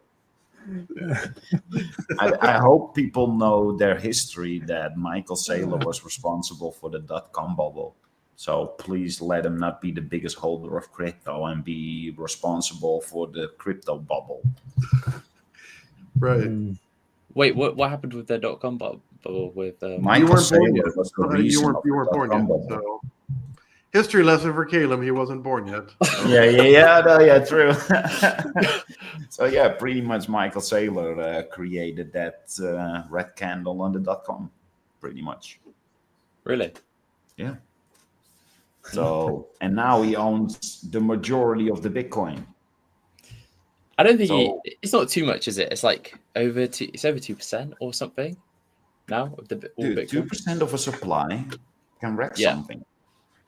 Yeah, I think, but Grayscale owns like 2%. Like there are a lot of like companies and stuff that are buying them, and if countries start buying it as well, that's going to be insane. I do love Michael Saylor, but I don't know about his previous history. Yeah, in the thing I hate with, you can give two narratives to countries owning Bitcoin. One, it's diversification and more security because it's in more hands. But then if we look into history, every country that owned Bitcoin previously dumps it.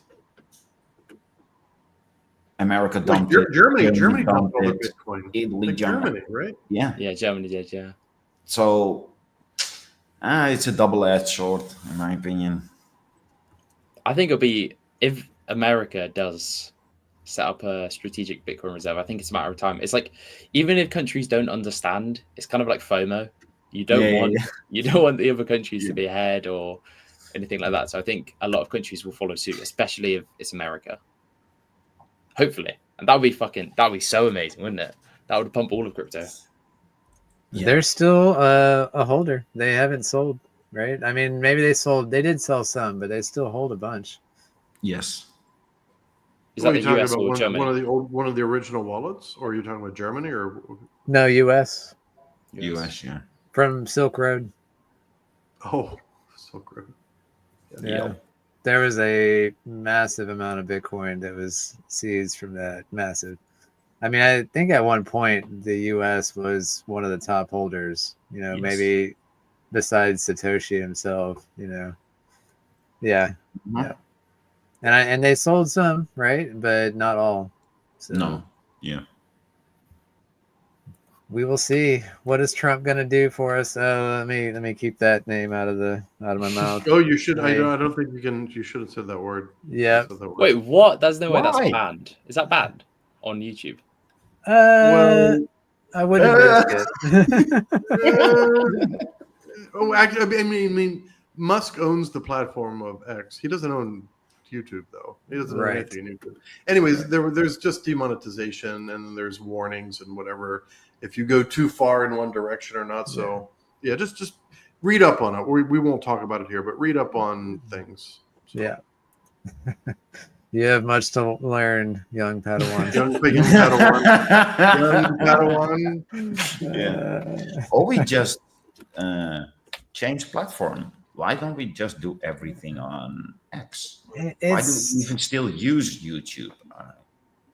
It's because it's like you're losing out on a huge user base. You know, it's like you could boycott it and kind of fade off into the distance. You know, like I don't know. Like I agree with that thought because I would like to. There's lots of other options out there. Yeah. But and if you look at the numbers, and I think this counts for pretty much every streamer in Titan X, you have more viewers on Twitter than you have on YouTube. More, but not all. Like I think there's maybe you may like 20% of the people, they're just not going to watch something on Twitter. They They haven't run don't do it. Maybe the screen's too small. Maybe just don't want to do it. So, it's an interesting point though. Like I try to be where the viewers are. I try to meet people where they are. Yeah, I've seen there's a cool concept that I've seen is like they'll multi-stream, like we're doing YouTube and Twitter, and say you've got Rumble or whatever, and then you can start on all of those, and then like 30 minutes into the stream you say, okay, YouTube is getting cut off. If you want to watch us, switch over to this other platform.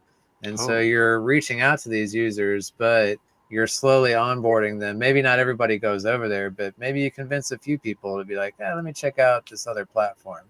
And I thought that was a cool idea. And they had like a little countdown timer, like YouTube stream ending in this amount of time. Exactly. So pretty much every Truth channel has that because they literally have to. They have no choice. Yeah. So they get the people in talking generally. And then as soon as they need to go into specifics and actually define things, let's go to another platform because we're not allowed to talk about this. It's insane. Right. Yeah. So that could be a strategy, you know, because I'm all for swapping platforms. But as of right now, like I'm new to all the streaming and it's like, well, you start on the major platforms, right? And then maybe if you've got a following and a movement, then maybe you can move to something else. But you're limiting yourself otherwise. And it's sad that's how it is, but it is how it is. Yeah. So, dude, there's been 50 billion Titan X now. That's gone into Element 369 already. 50 billion. Put that page up, man. I want to see statistics. I'm a nerd. Pull up the page. Let's take a look here. What do we got? 52 billion. Yeah. How many legendaries? I think more people were 369. What are we looking at? Yeah. It was free. Oh. Yeah, free. And then it's only 18 3. rares. I've got to go. I got to go mint one then. That'll be 4. It's like $6,000 or $7,000. We got some well-heeled people on the stream. Can anybody send me over $6,000? No, I'm definitely going to mint one. I'm going to. I mean, for Element 280, I really diversified because in case I wanted to, I had, I don't know, a handful of commons. I didn't have any legendaries on 280, but a handful of commons and a handful of rares, just in case I want to take some profits. I thought it would be easier. But on 369, I think I'm just going to get one legendary for myself. Yeah. I think what a legend. Yeah. Make that 4. Stand by. I may or may I think not. there's going to be more legendaries. I think there'll be more legendaries. Oh, yeah. Yeah, like there's... I mean, everybody that's familiar with 280, they know, like, they're looking at the distribution timer and they're going, there's no rush. I think there's a lot of people that will feel the FOMO once that timer starts getting closer and closer to 0. Yeah. That's definitely what will happen. Yeah. Yeah, wasn't it with Element 280? It was crazy towards the end. There was a massive Yeah. No, there's actually like the biggest mint was like in the middle of like it Third was week, after. second, third Yeah. week. Oh, I saw that the 1 wick. Or Yeah. on yeah. It's like, do you think that was one It guy? was insane. I thought the numbers were wrong. I think I picked dude. Dude, can you check the rude. numbers? Is that correct? Yeah, you want to pull up the premium. It's Yeah. got some good stats on there. Yeah. Yeah, I was impressed. And I think that was driven by like they saw what was in the reward pool and they're like, wait, I can get how much for how much? Like, yes. And massive And they did. value. And they Yeah. did. So look at day that. one did get the most, but yeah, that was that was the third week distribution phase, with that other wick. Yeah, I completely overlooked the whole arbitrage thing because the only thing I had in my head was, okay, it's similar to a WhatsApp. So I was okay, I get it and I keep it. And then after a couple of weeks, because we're also busy with other things, so you don't. But I'm hearing people, yeah, I burned my NFT, and then I go, wait a minute, you could art this shit. Dang it. Yeah.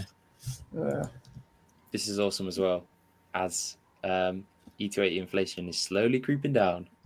Mm-hmm. Yeah, 369.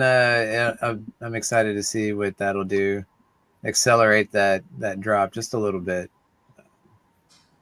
Stacks is going to support this as well.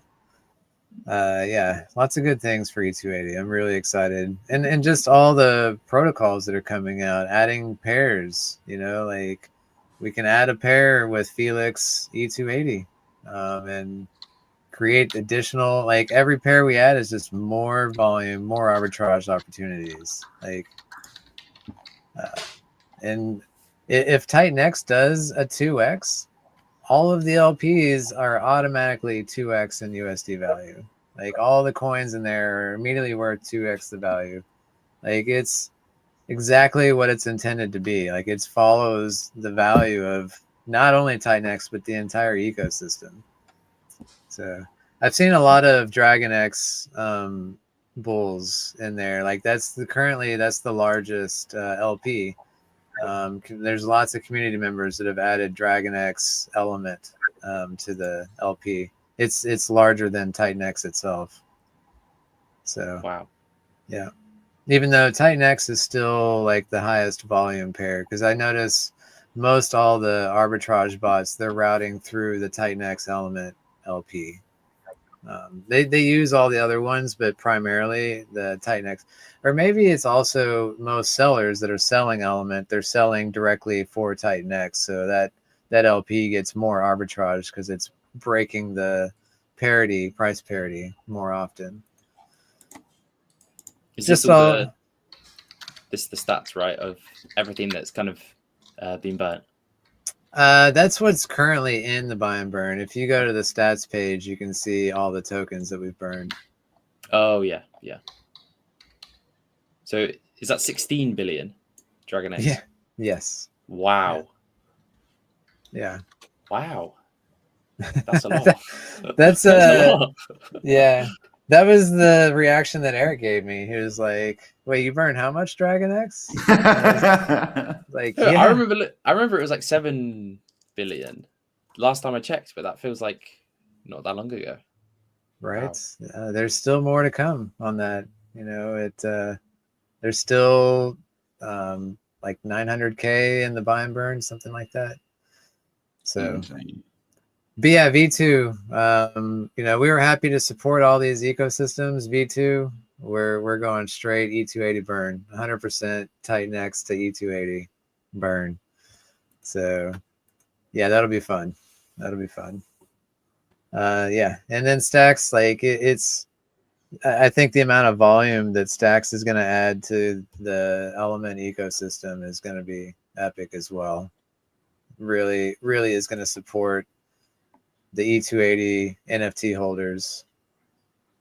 Just like 369, everything in the ecosystem is supporting E280, no doubt.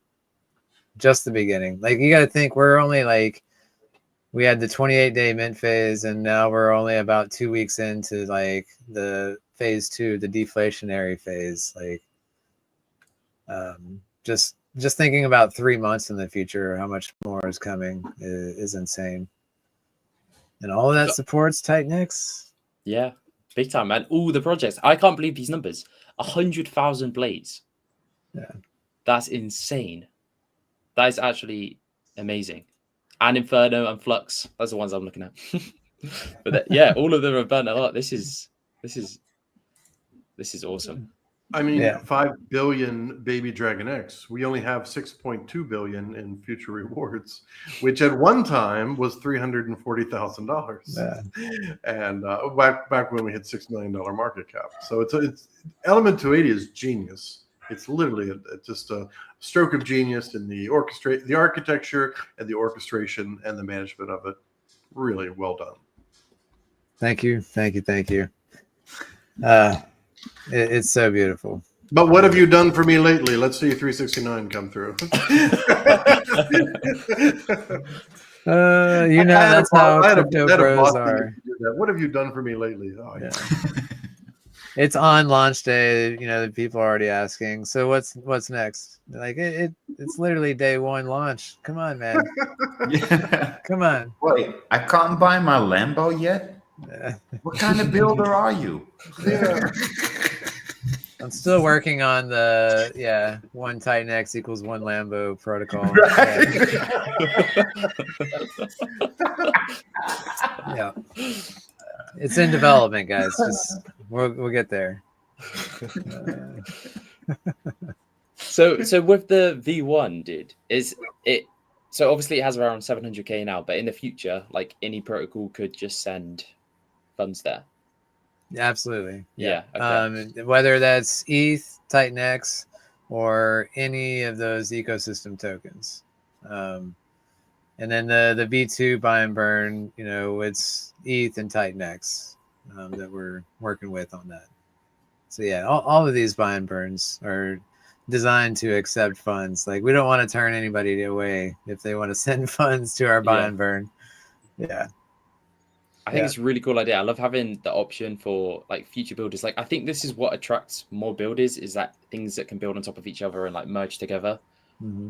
That's what I love to see. And I think that's the best way to get more adoption in builders is having these options for people to send funds here or there to like just support everything. Yeah. I feel like I preach about that on every stream. Yeah.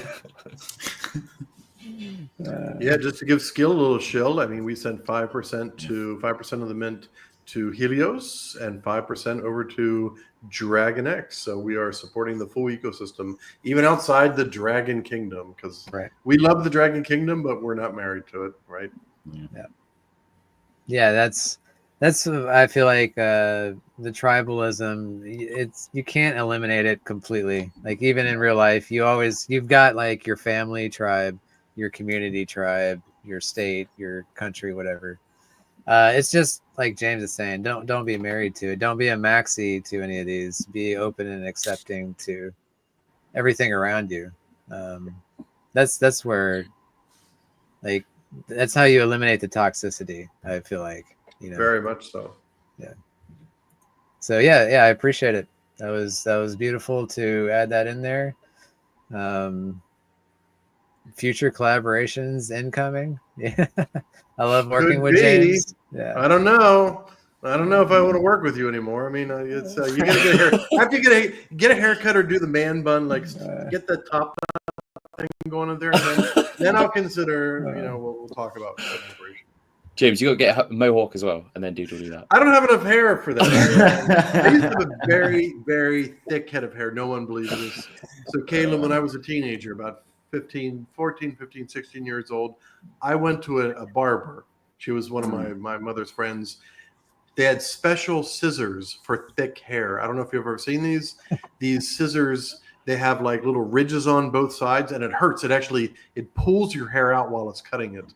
My hair was so thick when I was about 14, they had to use the special shears on me.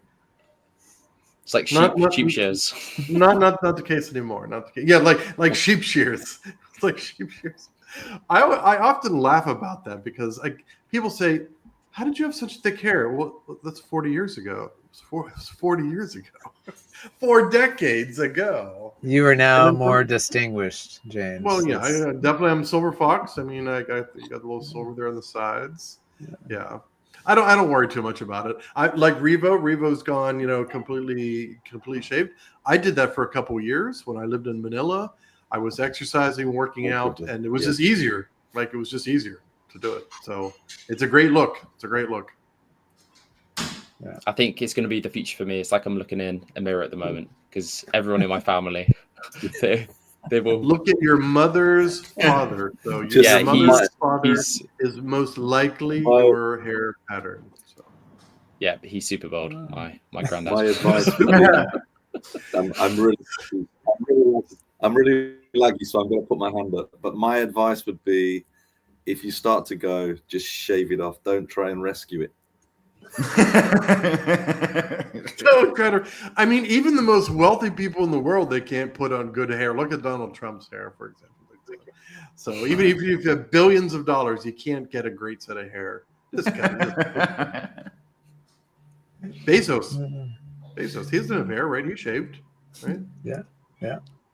Well, top people in the world. Yeah. Very good advice, Revo. You're not just good at protocols. You're good at, Mixed skill set. mixed skill set. Gentlemen, I need to wake up in 5 hours, maybe 6 hours. So I'm probably going to close it out. I really appreciate you having me on. Caleb, you always have great streams. Dude, you always have great protocols. Revo, you're up and coming. Can't wait to participate in Felix when it's ready. And Erwin, I can't wait till we have that stream to talk more about, some non-crypto things, some like existential and universe and why are we here and are we alone? And we should definitely do that, whether it's on stream or not. It doesn't have to be. Yeah, invite me. Or whatever. Yeah, we'll invite you. You can bring the volcano. Yeah. I haven't even seen the volcano yet. It stays with me by my side everywhere I go. Let's go. Well, fantastic. Take care, everyone. JK, thank you for brother. saying good night and have a fantastic stream. I'm going to scrape up my money. It doesn't look like I have quite enough for legendary, but I'll find enough. I'll sell something. I'll sell something, one of the kids or something like that. Yeah. Cheers, my Nice. friend. Cheers, man. Cheers, James. See ya. Is everyone else okay for time? See you, James. We have been going 2.5 hours now, which is What? crazy. Yeah, 2.5 hours. Dude, Dude, I enjoy like having multiple people on the stream. It's much more lively than Yes. just like me talking to myself or something. yeah. True. But yeah, How this you- has been great. What How was are the you question? feeling? How are you feeling about E369? Excellent. There's always, like I said, there's always a little bit of stress that will slowly ease. Like the website worked perfect. The smart contracts are all working perfect. It's smooth. Yeah, I'm very happy with it. And this is project number 4 in the books. It's Tinyx ecosystem. It's just. It's so exciting to be building with 20 other people building. It's like this is like a gold rush, Right. but it's tight necks. Yeah. The so- Tinyx God Rush. Yeah. So it feels great. With the flow. Yeah. I mean, literally, we got 4 builders right here on the stream. So, Yeah. Yeah. Where do you see that?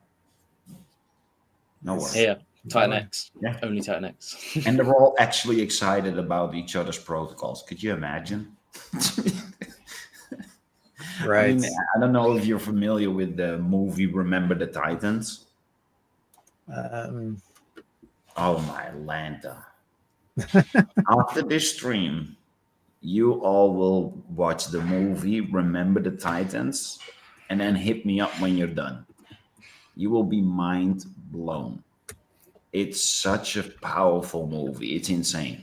If we could implement that team into crypto with different communities, I think we literally can thrive and take over. If we can combine two powerful communities that are now existing in crypto, if these two would align, it's game over, literally. And then we'll make a movie about it and call it Remember the Titan X. Exactly, dude. It's so perfect for the Titan X ecosystem and another ecosystem to combine and make it in a movie that looks like Remember the Titans. Dude, I recently watched it like 2 or 3 months ago, and I still got that feeling in my throat. As a grown man, I'm like, golly, this is such a powerful movie. You gotta watch it. Okay.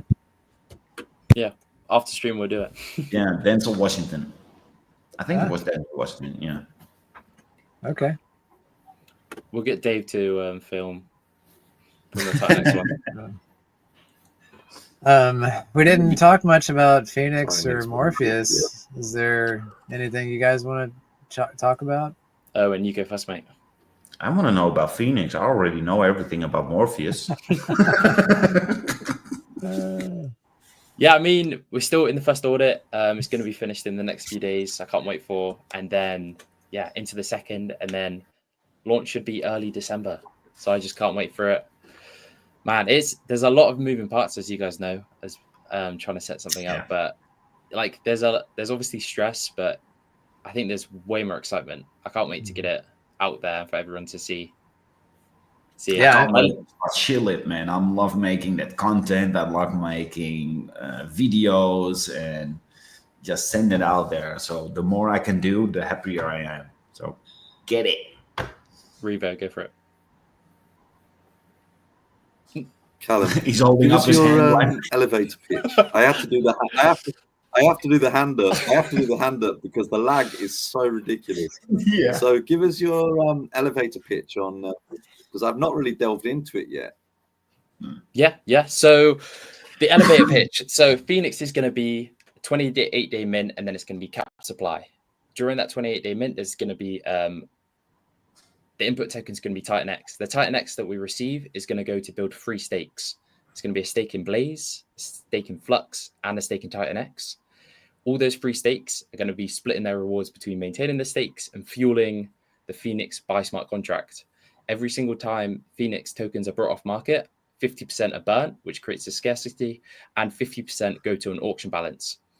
Much like Vault, where it's the same system. So we're buying the tokens off market to go to an auction balance. And then every day after the mint phase, there's going to be daily auctions using the brought Phoenix. So there's going to be 4 independent buy and burn streams, the Titan X stake, Phoenix stake, Flux stake even, Blaze stake, and the daily auctions, which are all going to fuel Phoenix to be a super deflationary. That's pretty much it. Go for it. So, okay. So if I'm a new user and I'm listening to this stream now, how do I do it? Take me through the steps as a brand new user without even a what? Well, say for example, I've just got a wallet. I've got a MetaMask wallet. What do I do? I mean, definitely do your research first. Find out what Titan X is and everything else on top of it, which is going to take a few days probably. But yeah, do your research, and then you basically for most projects, Titan X is going to be an input for launches. So if you have Titan X, which you can find on Dex Screener, just use that for going into any. Same with Felix, you can use that as the input token for Felix. But then the actual LP for Phoenix is going to be a project called Inferno, which is built on Titan X. So after the mint period, the only way you can get it is through swapping Inferno to Phoenix.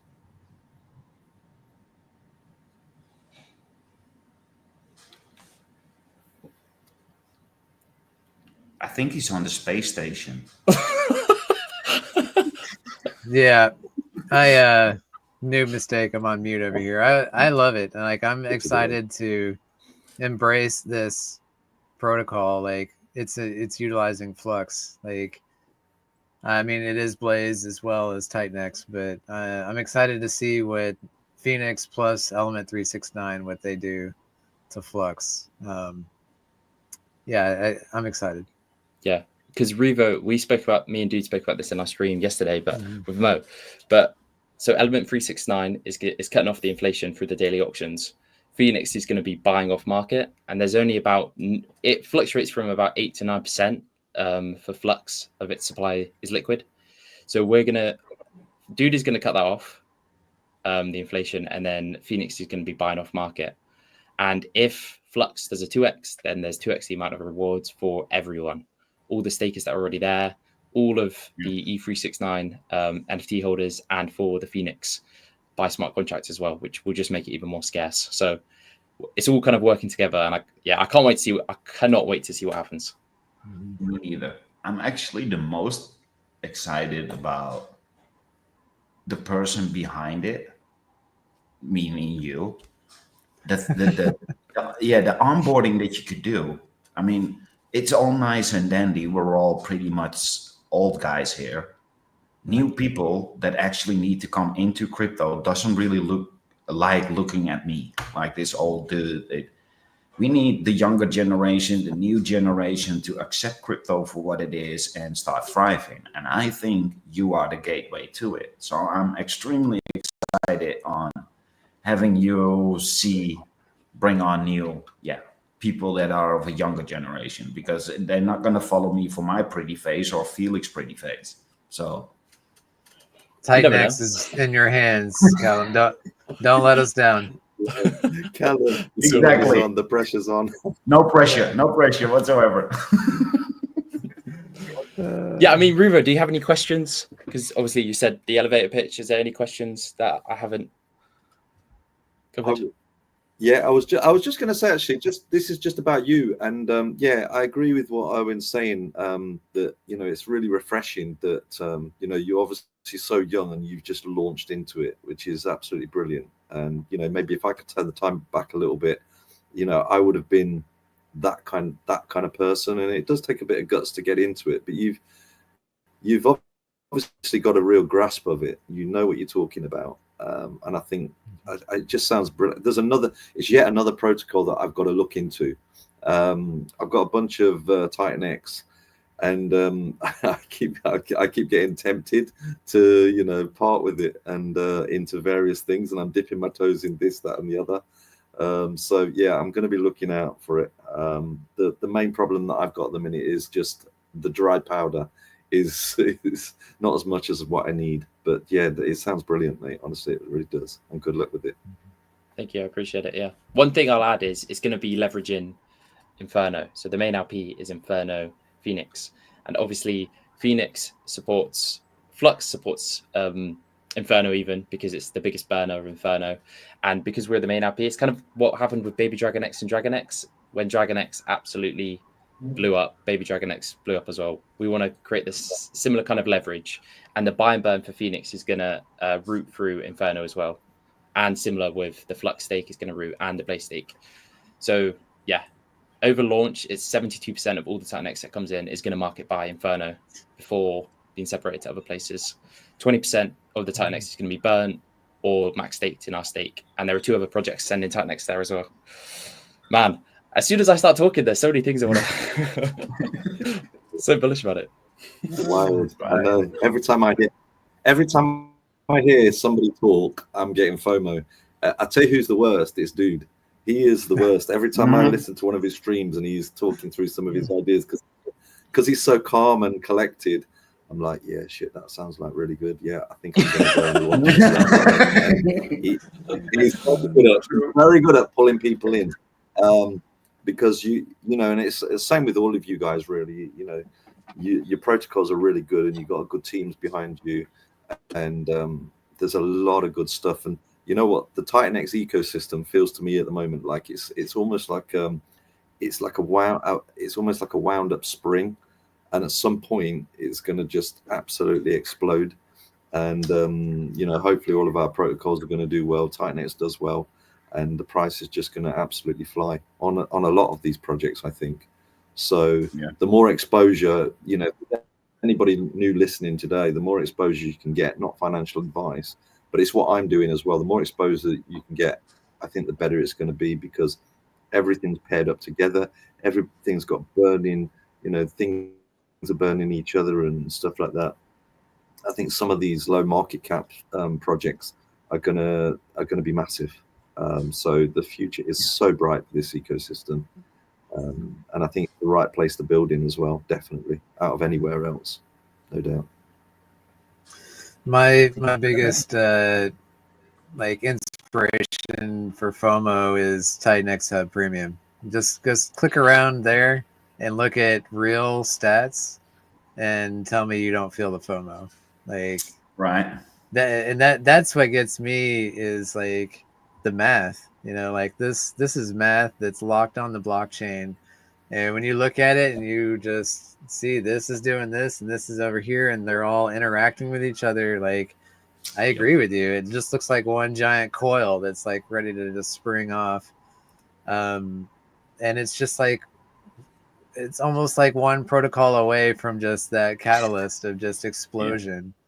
You know, will Shogun be that? Like that's coming damn soon as well. Like we're not slowing down. No. Yeah, we're coming in December now.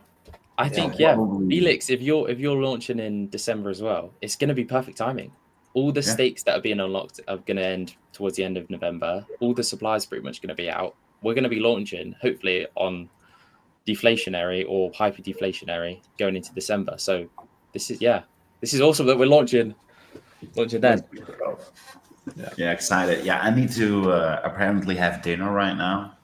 So I think we should let's wrap it up because we've been going for 2 hours and 40 minutes. So we can go first. I'm gonna have to shoot as well because I've got kids in the house.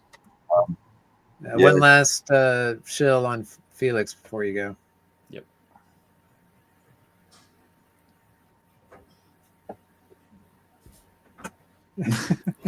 My delay is crazy. Let's hear some final words from you about Felix. Who are you actually waiting for? Are you waiting for me? Are you waiting for me? Okay. My final words are, it's been a great the delay is crazy. My final words are just going to be thanks, guys. Great stream. Good luck to everybody's project. And hopefully I can get this bloody Wi-Fi fixed for next time. Let's go. Good luck with Felix. Yeah, it sounds really good. I get the Wi-Fi fixed. Yeah, shout out to all the builders. Again, Callum, great job. Your streams are freaking amazing. Dude, keep converting people. You converted me from non-believer in NFTs to believer in NFTs. So let's keep on innovating and start being excited for Morpheus aggregator. That's all I'm going to say. Yes. Dude, final words. Completely successful launch of Element 369. Woo! Super exciting. We brought in 50 billion up front. I'm sure we'll see more coming in. There's time. You've got a few days before our first payout distribution. So check out the white paper. Go join our Telegram. Ask questions. You know, like there's no need to ape into any of this stuff. And I got a cat. Felix, you. Like just do your own research. That's important. And I think when you look into it, then you see what you like, then that's when you make those moves. So check it out. And I appreciate all you guys joining us and helping me have a great launch stream. I'll see you guys around. Yeah. Let's Thanks go. everyone for watching.